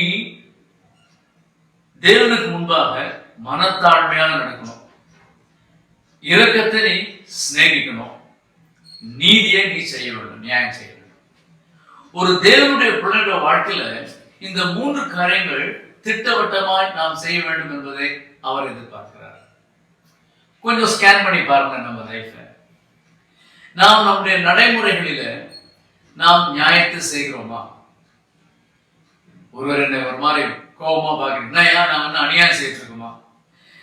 தேவனுடைய பிள்ளைகளை, நாம் அனுபவிக்கிற இந்த இயேசு கிறிஸ்துவனுடைய உறவின் நிமித்தமாக நாம் வாழ்கிற இந்த ஒரு நிச்சயமுள்ள ஒரு வாழ்க்கையில, நம்பிக்கையுள்ள ஒரு வாழ்க்கையில, விடுதலையோடு கூட வாழ்கிற ஒரு வாழ்க்கையில, சுகமான ஒரு வாழ்க்கையில, சமாதானமா இருக்கிற ஒரு வாழ்க்கையில நாம் மாத்திரம் அதுல சுகித்திருப்போம் என்றால் நிச்சயமாய் ஒரு விதத்துல அது நியாயம் செய்வது என்று சொல்ல முடியாது. அப்படின்னா நாங்க பல சமயங்கள கிறிஸ்துவ இருக்கிற நம்ம குறித்து நான் யோசிச்சு சொல்லுவேன், நம்ம பொய்யே சொல்ல மாட்டோம் தான், ஆனா பாட்டு பாடும்போது மட்டும் கொஞ்சம் அப்படி சொல்லிருக்கு. என்ன சார் அப்படி சொல்றீங்க அப்படின்றீங்களா? நம்ம ஒரு பாட்டு பாடுவோம், ஃபாதர் பெர்க்மன்ஸ்ல, ஊரெல்லாம் நான் என்ன செய்வேன்னா சென்றுடுவேன், உலகமெங்கும் நான் போயிடுவேன். எதுக்காக? சுவிசேஷம் சொல்லணும்னு சொல்லி. டூருக்காக இல்ல, சுவிசேஷம் சொல்றது. கிராமத்துக்கெல்லாம் நான் என்ன செய்வேன், நான் சுவிசேஷம் சொல்லணும்னு சொல்லுங்க. கொஞ்சம் யோசிச்சு பாருங்களேன். நம்முடைய இந்த குறைந்தபட்ச இந்த வாழ்க்கை என்னும் பயணத்துல நாம் போய் அவருடைய நாமத்தை அறிவிக்க வேண்டிய வாய்ப்புகள் இருந்த போது போகாம விட்டுட்டோம். இப்போ போகணும்னு விருப்பப்படுறோம், வீட்டுக்குள்ளே லாக்டவுன் இருக்கிறோம். ஆனா நம்ம ஒரு சிலர் என்ன செய்யறாங்க தெரியுமா? இந்த ஜூம் மூலமாக, காணொலி மூலமாக அநேக 1000 மக்களுக்கு சத்தியத்தை சொல்லிட்டே இருக்காங்க. Why not you give a try? நீங்க உங்க சர்க்கிள் ஆஃப் இன்ஃப்ளூயன்ஸ்ல வசனம் சொல்லிட்டே இருக்கலாம்.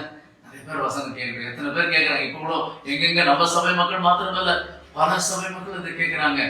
நாம் நியாயம் செய்ய வேண்டும். நியாயம் செய்வதுன்னு சொல்லும் பொழுது நாம் பெற்ற அந்த இன்பத்தை, நாம் பெற்ற அந்த விடுதலை, அந்த சந்தோஷத்தை மற்றவர்களுக்கு அறிவித்தே ஆக வேண்டும். 39 வருஷம் முடிச்சுட்டு 40வது வருஷம் எம்ஏ போகும் பொழுது நாங்கள் யோசிச்சு பார்க்கிறோம், ஆண்டவரே இந்த 40 வருஷத்துல 43,000 கிராமத்துல நாங்க இன்னும் ஒரு 4,000 கிராமம் கூட போல. ஆண்டவரே ஒரு 400 கிராமம் போயிருக்குமா? 400 கிராமம் போயிருக்கும். 800 போயிருக்குமா? எஸ், கிட்டத்தட்ட போயிருக்கிறோம். ஆனா 43,000 கிராமத்துல, ஆனா ஆண்டவர் கிருபையினால ஒரு 200 ஊழியர்களை தயார் பண்ணி ஆயத்தம் பண்ணி உங்களை போல சபைகள் தாங்கிறதுனால அவர்களை 20 மாவட்டத்தில் அனுப்பிக்கொண்டு அந்த தேவனுடைய சித்தம். எதுக்கு? நியாயம் செய்யுது. என்ன நியாயம் செய்யணுமா? ரட்சகர் ஒருவர் உண்டு, அவர் திரும்பமாய் நியாயம் தீர்க்க வருகிறார். அதற்கு முன்பாக உன்னுடைய பாவத்தின் வழியை விட்டு நீ கிறிஸ்துவுக்குள்ளே வா. நீ அவருக்குள்ள இருக்கும் பொழுதுதான் உனக்கு புது வாழ்க்கை. நீ அவருக்குள்ள இருக்கும் பொழுதுதான் உனக்குள்ளே ஒரு விடுதலை, ஒரு நம்பிக்கை, ஒரு ரட்சிப்பு என்பதை குறித்து நாம் அறிவிக்கலன்னா நிச்சயமா நாம் நியாயம் செய்வதிலே குறைவுபடுகிறோம். பிறகு தொடர்ந்து என்ன சொல்றாரு பாத்தீங்களா? இரக்கத்தை சிநேகித்து, நாம் அவர் நம்ம மேல எப்படி அன்பு செலுத்தினாரோ, இரக்கம் பாராட்டினாரோ, அதே போல் மற்றவர்கள் மேல் நாம் இரக்கம் பாராட்ட வேண்டும். இந்த பாம்பேல இத்தனை வருஷமா நம்ம வாழ்ந்து கொண்டிருக்கிறோம் இல்லைங்களா? நமக்கு சபை இருக்கு, சபை போதர் இருக்கிறாங்க, பெரிய பெரிய பில்டிங்லாம் இருக்கு, ஒண்டர்ஃபுல். இப்ப பில்டிங் கூட போக முடியல. ஆனா நம்ம ஊர்ல இருந்து, நம்ம மாவட்டத்துல இருந்து தமிழ் பேசுற மக்கள் அநேகர் இங்க வந்திருக்கிறாங்களே, அவங்களுக்கு போய் நம்ம இறக்கத்தை காட்டுறதுக்கு என்ன செய்யணும்? ஓ எஸ், நீங்க சொல்லலாம். நான் பரையல் சர்ச்சை கொஞ்சம் பார்த்து யோசிச்சு பார்த்தோம்னா அவங்க ரே ரோடு பக்கம் போனாங்க, வெள்ளப்பாறையில போனாங்க, பைப்ல இருந்தவங்களை பேசினாங்க. Very good. இன்னைக்கு அநேக சபைகள் ஸ்தாபிக்கு அந்த பழைய மக்கள் இரக்கம் பாராட்டுதான் செய்தாங்க. அதே மாதிரி இந்த நிறுவனம் இருக்கிற நீங்களும் கூட பக்கத்துல இருக்க சில இடங்களுக்கு போய் ஆண்டோடைய சத்து சொல்ல துவங்கிருக்கோங்க. ஒரு சிலர் அதுக்காக 20 ரூபாய் உழைக்கிறீங்க, உங்கள் சௌகரியத்தை உங்களை பொருட்படுத்தாமல் நீங்கள் அசௌகரியப்பட்டாலும் அவங்ககிட்ட போய் சத்தியம் சொல்கிறீங்க. நியூ ப்ராஜெக்ட்ஸ் எதுக்கு எடுக்கிறீங்க? எப்படியாவது அந்த மக்களுக்கு இந்த அன்பை சொல்லணுமே, இரக்கத்தை பாராட்டணுமே. இந்த COVID-19 பீரியட்ல கூட நீங்கள் அநேக மக்களுக்கு ஒரு உதவி செய்திருக்கீங்க. Praise the Lord. எம்எம் கூட கடந்த இந்த 3-4 மாசத்துல கிட்டத்தட்ட ஒரு 1000க்கும் மேல குடும்பங்களுக்கு அவனுக்கு ஒரு ப்ரொவிஷன் கொடுக்க கர்த்தர் உதவி செய்தார். எங்க விஷயத்துக்கு தேவை இருந்தாலும் நம் வாழும் இடங்களில் இருக்க மக்களுக்கு அவருடைய நாமத்தினால இரக்கம் செய்யணும்னு சொல்லி செய்திருக்கோம். இன்னைக்கு எல்லா சபைகளும் செய்யறாங்க, எல்லா என்ஜிஓவும் செய்யறாங்க, கவர்மெண்ட்டும் பல விதங்களில் முயற்சி தான் செய்யறாங்க. நம்ம குறை சொல்லக்கூடாது. அவரோட இணைந்து நம்முடைய தேச மக்களுக்கு இரக்கம் பாராட்ட வேண்டியது தேவனுடைய சித்தமா இருக்குது. கடைசியாக நான் சொல்ல முடிகிறேன், அவருக்கு முன்பாக, தேவனுக்கு முன்பாக நாம் மனத்தாழ்மையாக நடக்க வேண்டும். ஐயா, நீங்களும் நானும் ஆண்டவருக்கு தாழ்த்தணும். இன்னைக்கு ஜெபம் பண்ணணும்னு சொல்லிட்டு இருக்கேன்னா, இந்த 2 நாளாக எழுப்புறதுனால பல முறை பல சொல்ல கேட்டிருக்கணும். அவருடைய முகத்தை தேடணும், நம்முடைய பாவங்களுக்காக மனம் கசந்து நம்ம மன்னிப்பு கேட்கணும், நாம் நம்மை தாழ்த்தணும் அப்படின்லாம் சொல்றோம். இன்னைக்கு நான் மட்டும் ஒரே ஒரு அன்பா ஒரு காரியம் என்ன கேட்க விரும்புறேன்னா, நாம் மெய்யாகவே மனம் கசந்து, மனம் வருந்தி, மனம் திருந்தி, நாம் மனம் பொருந்தி நாம் வாழ நாம் ஒரு படி எடுத்து வச்சோம்னா கர்த்தர் நம்முடைய தேசத்துல ஒரு பெரிய சேமத்தை கொடுப்பார். அருமையான தேவனுடைய பிள்ளைய இதை கேட்டுக்கொண்டிருக்க இந்த வேளையில நாம கொஞ்சம் யோசித்து பார்த்து, நான் என்னுடைய பொல்லாத வழியில் திரும்ப வேண்டிய தேவனுடைய சித்தமா இருக்கு. நான் செய்த பாவத்திற்கும் செய்யாத பாவத்திற்கும், நான் செய்ய வேண்டியதை செய்யாமல் இருந்த பொழுது, செய்ய வேண்டாததை செய்த பொழுது நான் ஆண்டவரிடத்துல மனம் கசந்து நான் மன்னிப்பே பெற வேண்டும். நகமா ஜெபத்தை பாருங்க, எஸ்ரா ஜெபத்தை பாருங்க. இன்னைக்கு வேதத்துல அநேக ஜெப வீரர்களை குறித்து நான் பாருங்க. யாபேசனுடைய ஜெபத்தை பாருங்க, மோசஸுடைய ஜெபத்தை பாருங்க, அண்ணாவுடைய ஜெபத்தை பாருங்க, தானியேலுடைய ஜெபத்தை பாருங்க. இப்படி ஒவ்வொரு ஜெப வீரர்களும் என்ன செய்யறாங்கன்னா, முதலாவது அவர்கள் தங்களுடைய உறவை தேவனிடத்துல சரி செய்து கொள்வதை நாம் பார்க்கிறோம். அருமையான தேவனுடைய பிள்ளைகளை, இந்த காலையில மிஷன் என்று சொல்லி நம்ம யோசிக்கும் பொழுது, மிஷன் என்னங்க, ஆஃப்டர் ஆல் மிஷன் என்னங்க சொல்லும் பொழுது, தேவனோடு கூட ஒப்புரவாகுதல், ரிலேட்டிங் ourselves with God. அதே நேரத்துல ஒருவரோடு கூட ஒப்புரவாகுது. இதாங்க சிறந்த மிஷன் நான் நினைக்கிறேன். இன்னைக்கு மற்றவங்களை குறித்து கைகளை நீட்டி அவங்க இன்னும் தேவனை அறியாத அந்நிய ஜனங்கள் சொல்லிக்கொண்டே எவ்வளவு தான் இருப்போம். அந்த அந்நிய ஜனங்கள் தேவனை அறிய வேண்டும் என்றால் நீங்களும் நானும் தேவனை மெய்யாய் ஆராதிக்க வேண்டும், தேவனுக்கு சேவை செய்ய வேண்டும். அதுக்கு முதல் படி அவளுக்காக மன்றாடி ஜெபிக்க வேண்டும். ஒரு காரியம் செய்யுங்க, இன்னைக்கு உங்க நோட் புக்ல எடுத்து உங்க பக்கத்துல இருக்கிற நெய்பர்ஸ் பேர் எழுதுங்க, உங்களுக்கு அவரோட பேங்கர்ஸ் பேர் எழுதுங்க, உங்களுக்கு பால் கொடுக்குறவங்க கொண்டு வந்து கொடுக்குறாங்கன்னா அவங்க பேர் எழுதுங்க, நீங்க வாங்குற காய்கறிக்கார பேர் ஆட்கள் எழுதுங்க. இப்படி உங்களுக்கு தெரிந்த சகலுக்கு எல்லாருடைய பேர்களை எழுதி அவளுக்காக மன்றாடி ஜெபிங்க. ஆண்டவரே, இவர்கள் ஒவ்வொரு ஆத்மாவுக்கும் நீர் மறித்தீரே, நீர் ரத்தம் செஞ்சீரே, அவர்களுக்கு உங்களுடைய அன்பை சொல்ல வேண்டிய கடமை என் மேல் விழுந்திருக்கிறது. பவுலடிகளார் அடிக்கடி சொல்லும்போது நம்ம பார்க்கிறோம், நான் சுவிசேஷத்தை அறிவிக்காவிட்டால் எனக்கு ஐயோன்னு சொல்றாரு. அருமையான தேவனுடைய பிள்ளைகளை, நாம் தேவனை ஆராதிக்கும் அது முதல் படியிலிருந்து தேவனுக்கு சேவை செய்யணும். ஆராதனை, சேவை, இது இரண்டும் இனப்பிரியாத ஒரு 2 துருவம் இருந்தாலும் ஒரே நாணயத்தில் இருக்கிற 2 பகுதிகள் சொல்லலாம். ஆராதிக்க வந்திருக்கிற நாம், தேவனை தொழுது கொண்டிருக்கிற நாம், அவருக்காக தியாகத்தோடு கூட சேவை செய்ய நம்ம அர்ப்பணிப்போம். அதுதான் தேவன் விரும்புகிறார். எம்எம்ல ஒரு மோட்டோ நீங்க கேள்விப்பட்டிருப்பீங்க, செலவிடு செலவிடப்படும். செலவிடுங்கிறது எல்லாரும் செய்யற மாதிரி தாங்க. தம்முடைய கார்டை போடு, பர்ஸ்ல இருக்கிற பணத்தை எடுத்து செலவிடுறது, நேரம் செலவிடலாம், எல்லாம் செலவிடலாம். ஆனா செலவிடப்படும் சொல்லும் பொழுது அது அழகான ஒரு சித்திரம் என்ன வருதுன்னு கேட்டீங்களா, ஒரு மெழுகுவர்த்தி தன்னைத்தானே உருக்கி அது மற்றவர்கள் வெளிச்சு தருவது போல தேவனுடைய பிள்ளைல இருக்கிற நாம் அவரை ஆராதிக்கும் பொழுது, அவருக்கு சேவை செய்யும் பொழுது நாம் நம்மையே உருக்கி இந்த உலகத்திற்கு ஒளியா இருக்கணும். இப்படிப்பட்ட சங்கடமான நேரங்களில நாம் நியாய தீர்ப்பு என்று சொல்லி அவர்களை நாம் குற்றப்படுத்தாப்படிக்கு தேவனுடைய கருணையையும் கிருபையையும் அவர் மேல் இருக்கிற நம்பிக்கையும் சொல்ல நாம் கடமைப்பட்டிருக்கோம். இது கிருபையின் காலம். ஆனால் இந்த நேரத்தில் சீக்கிரம் வாங்க, அவரை தெரிந்து கொள்ளுங்கன்னு சொல்ல வேண்டிய ஒரு பொறுப்பு நம் மத்தியில் இருக்கிறது. அதனால தேவ பிள்ளைகளை, நாம் தொடர்ந்து இந்த காரியங்களை குறித்து சிந்திக்கும் பொழுது கர்த்தர் என்னிடத்துல எதை கேட்கிறார், நான் அவருக்காக எதை செய்ய வேண்டும், எப்படி வாழ வேண்டும் சொல்லி நாம் ஒரு படி எடுப்போமே. ஒரு காரியத்தை சொல்லி நான் முடிக்க விரும்புகிறேன். அருமையான பிள்ளைகளே, இப்படிப்பட்ட நாட்களில மிஷனரிகளில் ஒருவராக இருக்கிறவர் என்ன செய்தாராம், அங்க போகக்கூடாது இங்க போகணும்னு சொல்லியிருக்காங்க, பட் நான் எப்படி அவளை சந்திக்கிறது சொல்லி அவருக்கு முடிந்த அளவில் ஒரு வாட்ஸ்அப்பில் 90 பேர் அவர் இணைத்து அவர்களுக்கு அனுதினமும் ஜெபிக்கிறார் ஃபோன் மூலமாக. என்ன ஒரு ஒரு அருமையான காரியம் பாருங்க.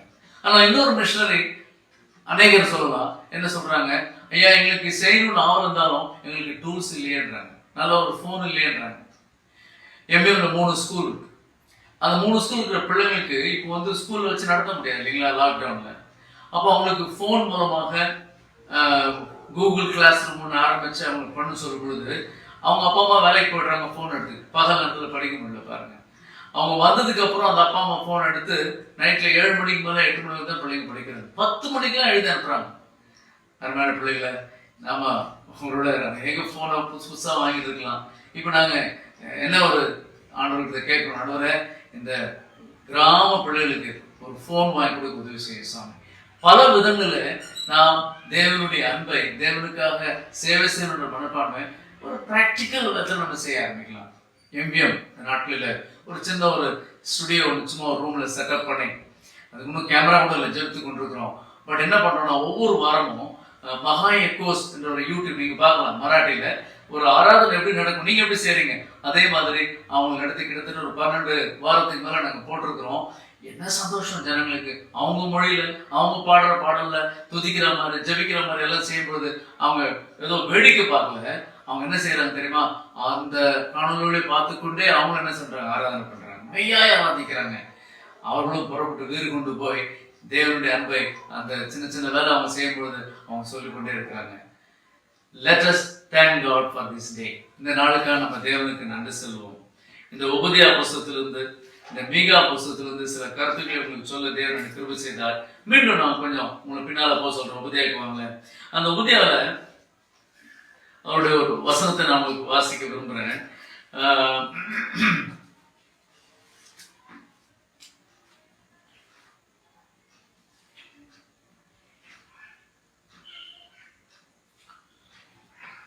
திரும்பமாய் நான் உங்களுக்கு சொல்ல விரும்புகிறேன்.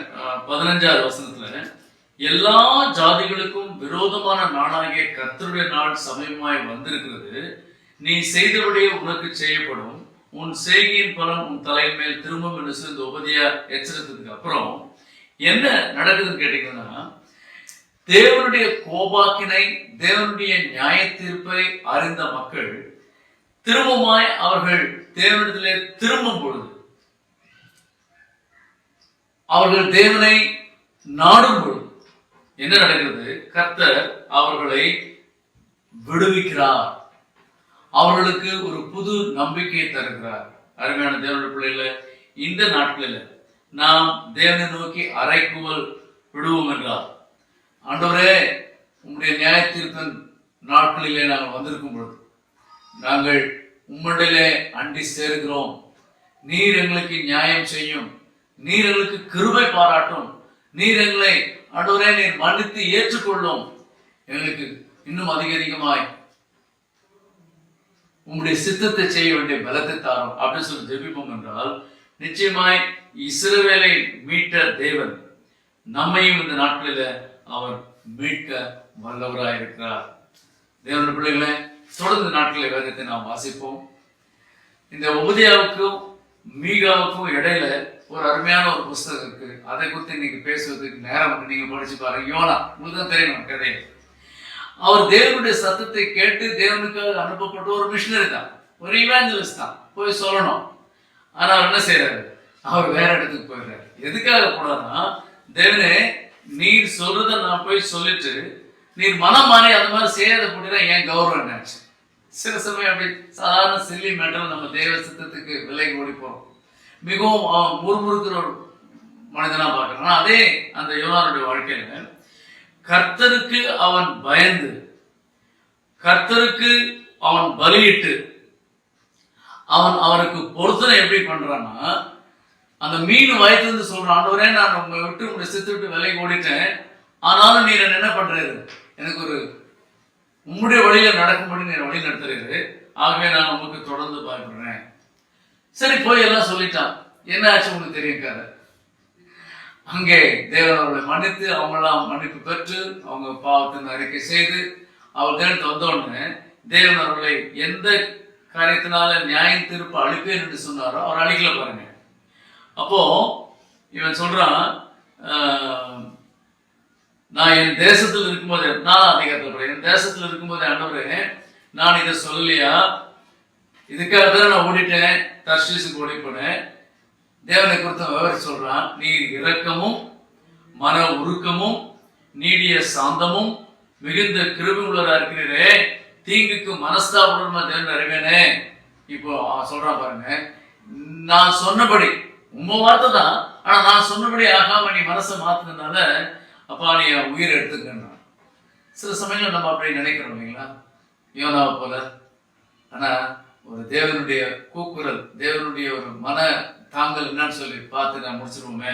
அவர் என்ன சொல்றாரு, 10ஆம் வசனம் 11ஆம் வசனம், ஏ யோனாவே, நீ பிரயாசப்படாததும் நீ வளர்க்காததும் நீ ஒரு ராத்திரிலே முளைத்து ஒரு ராத்திரியில் அழிந்து போனதுமான அந்த ஆமணக்குக்காக இப்படி பரிதாபப்படுறீங்க.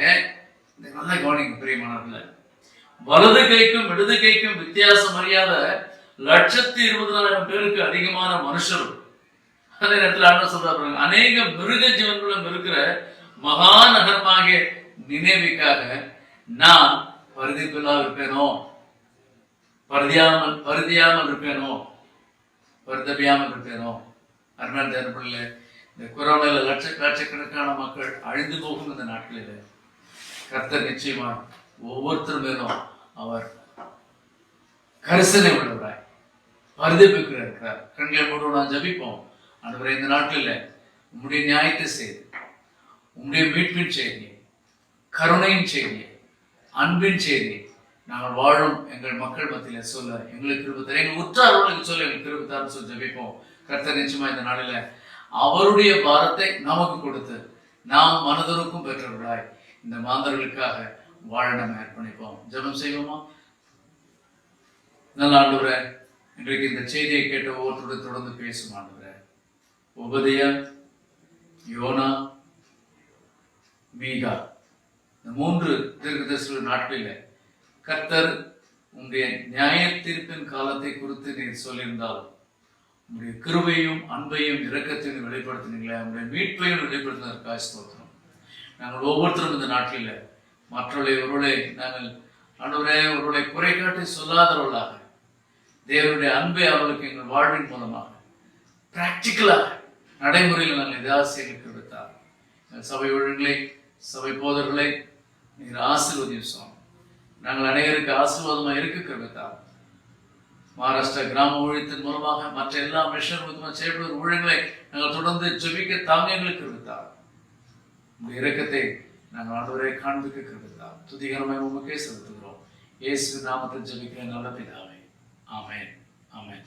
தேங்க்யூ. பாமாலை 207 நாம் பாடுவோம். இந்த வேளையிலே தேவ நாம மகிமைக்கான காணிக்கையை நாம் செலுத்தலாம். ஆன்லைன் மூலமாய் செலுத்துகிறவர்கள் உங்களுடைய இந்த ஆராதனை காணிக்கையை நீங்கள் ஆன்லைன் மூலமாய் செலுத்துங்கள். இல்லை என்றால் அநேகர் நீங்கள் உண்டியலை ஆலயத்திலிருந்து வாங்கி சென்றிருக்கிறீர்கள். அந்த உண்டியலிலே உங்களுடைய காணிக்கையை நீங்கள் போட்டு ஆண்டவரை நீங்கள் கனப்படுத்த உங்களை தாழ்மையோடு கூட அழைக்கின்றோம்.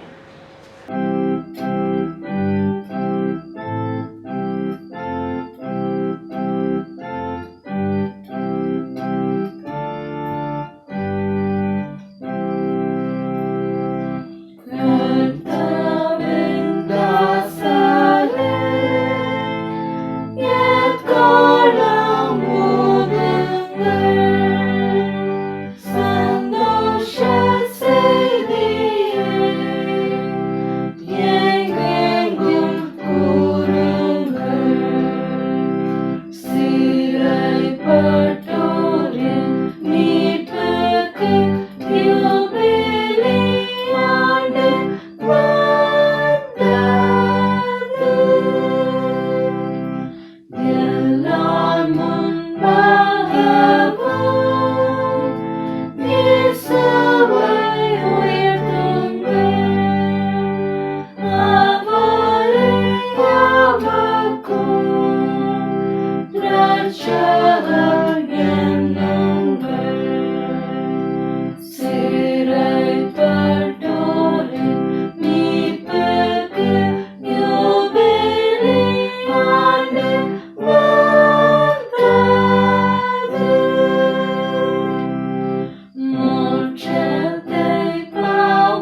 ஜெபம் செய்வோம். கிருபையுள்ள ஆண்டவரே, தர்மையான மனமகிழ்ச்சி நாளிலே மகாராஷ்டிரா கிராம ஊழியத்தினுடைய இந்த சிறப்பு ஞாயிறிலே ஆண்டவருடைய தாசனாகிய ரெவரன் குலோத்துங்கன் மூலமாய் எங்களோடு கூட பேசியதற்காக நாங்கள் நன்றி சொல்கின்றோம். தேவன் கருணையுள்ளவர், தேவன் எங்களின் மீட்பராய் அமைந்திருக்கின்றார். அவருடைய நேரத்தில் எல்லாவற்றையும் அவர் செய்து முடிக்கக்கூடியவராய் அவர் இருக்கின்றார். ஆண்டவர் நம்மிடத்திலே இந்த நாளிலே எதிர்பார்ப்பதெல்லாம் நியாயம் செய்து இரக்கத்தை சிநேகித்து தேவனுக்கு முன்பாய் தாழ்மையாய் நடக்க ஆண்டவர் விரும்புகின்றார். நாம் சிந்தித்து பார்ப்போம். இந்த அநியாயம் நிறைந்த இந்த உலகத்திலே நியாயம் செய்யக்கூடியவர்களாய் நாம் வாழ்கின்றோமா? இரக்கமற்ற இந்த உலகத்திலே ஆண்டவருடைய இரக்கத்தை பெற்றுக்கொண்ட நாம் இரக்கத்தை பிறரோடு கூட பகிர்ந்து கொள்கிறோமா? இங்கு கௌரவத்தோடு கூட வாழக்கூடிய மக்கள், இங்கு மமதையோடு கூட வாழக்கூடிய மக்கள், பிறரை குறித்து எண்ணி பார்க்க விரும்பாததான மக்கள், அவர்கள் மத்தியிலே ஆண்டவராகிய இயேசு கிறிஸ்து எப்படியாய் தாழ்மையாய் தன்னை அர்ப்பணித்தாரோ அப்படிப்பட்ட தாழ்மையை நாம் தரித்து இந்த நாட்களிலே ஆண்டவர் நமக்கு தந்திருக்கக்கூடிய அருமையான இந்த வசனத்தை பிறரோடு கூட பகிர்ந்து கொண்டு வாழ ஆண்டவர் நம் ஒருவருக்கும் கிருபை செய்வாராக. இன்னும் தொடர்ந்து இந்த நாளிலே ஆண்டவர் கொடுத்த ஆசீர்வாதங்கள் இருந்து ஒரு சிறு பகுதி அன்பின் காணிக்கையாக நாங்கள் தாழ்த்தி படைத்திருக்கின்றோம். இந்த காணிக்கைகளையும் படைத்த கரங்களையும் ஆண்டவர் தாமே அங்கீகாரம் செய்து இவைகள் விசேஷமாய் மகாராஷ்டிரா கிராம ஊழியத்திற்காய் செலவழிக்கப்பட நாங்கள் தாழ்த்தி அர்ப்பணிக்கின்றோம். கனம், துதி, மகிமை எல்லாவற்றையும் ஆண்டவருக்கு செலுத்தி இயேசு கிறிஸ்துவின் மூலமாக எங்களுடைய ஜெபத்தை ஏறெடுக்கிறோம் பிதாவே.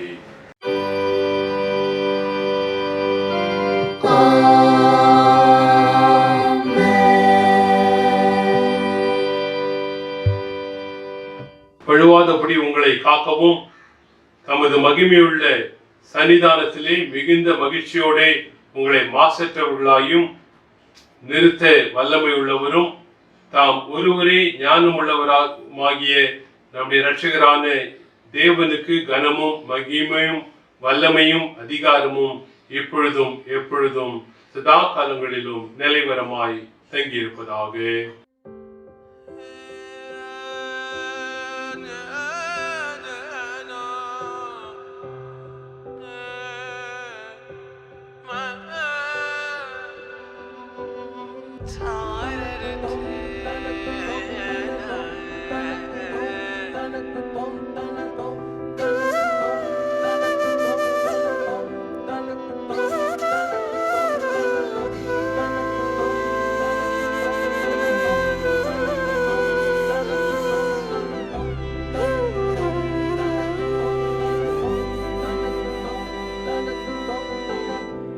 கர்த்தர் உன்னை ஆசீர்வதிப்பார், அவர் முகத்தை பிரகாசிக்க செய்வார். கிருபையாய் பிரசன்னமாகி சமாதானம் தருவார். கர்த்தர் உன்னை ஆசீர்வதிப்பார், அவர் முகத்தை பிரகாசிக்க செய்வார். கிருபையாய் பிரசன்னமாகி சமாதானம் தருவார்.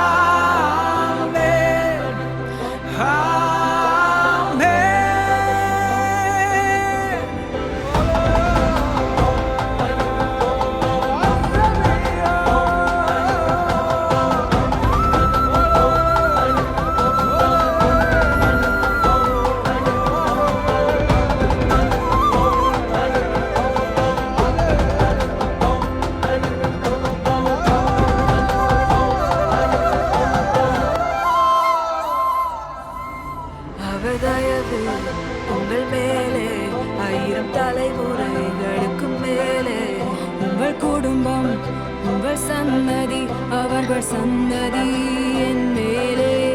அவர் தயவு உங்கள் மேலே 1000 தலைமுறைகளுக்கும் மேலே. உங்கள் குடும்பம் உங்கள் சந்ததி அவர்கள் சந்ததி மேலே. அவர் சமூகம் உங்கள் முன்னே, அவர் பிரசன்னம் உங்கள் பின்னே. நம்மை சுற்றிலும் நம் நடுவிலும் இருக்கின்றாரே, இருக்கின்றாரே. காலையிலும் மாலையிலும் வருகையிலும் செல்கையிலும் அருகையிலும் மகிழ்ச்சியிலும் உனக்காகவே இருக்கின்றாரே, உனக்காகவே இருக்கின்றாரே, உன்னுடனே இருக்கின்றாரே, உன் அருகில் இருக்கின்றாரே. உனக்காகவே உனக்காகவே உனக்காகவே இருக்கின்றாரே, உன்னுடனே இருக்கின்றாரே, உன் அருகில் இருக்கின்றாரே. உனக்காகவே உனக்காகவே. கலங்காதே, திகையாதே. அவர் உன்னை கண்மணி போல காக்கும் தேவன். தாய் மறந்தாலும் தந்தை மறந்தாலும் அவர் உன்னை ஒருபோதும் மறக்காத தேவன். கர்த்தர் உன் போக்கையும் உன் வரத்தையும் எப்போதும் காப்பார். நாளையை குறித்து பயப்படாதே, அவர் உன் பட்சம். நன்மையும் கிருபையும் உன்னை என்றென்றும் என்றென்றும் தொடரும்.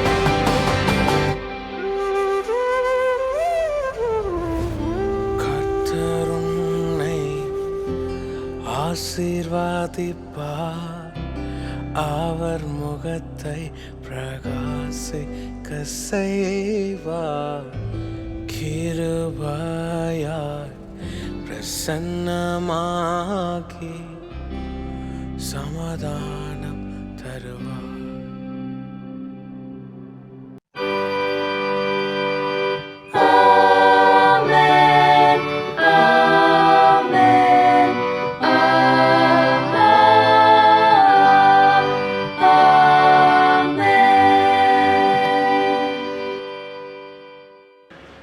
என் ஆத்மாவே கர்த்தரை ஸ்தோத்திரி, என் உள்ளமே அவருடைய பரிசுத்த நாமத்தை ஸ்தோத்திரி. என் ஆத்மாவே கர்த்தரை ஸ்தோத்திரி, அவர் செய்த சகல உபகாரங்களையும் மறவாதே. ஆமென்.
கர்த்தர் உங்களோடு இருப்பாராக. அவர் தமது ஆவியோடும் இருப்பாராக. சமாதானத்தோடு போக்கடவோம். கர்த்தருடைய நாமத்தினாலே ஆமென்.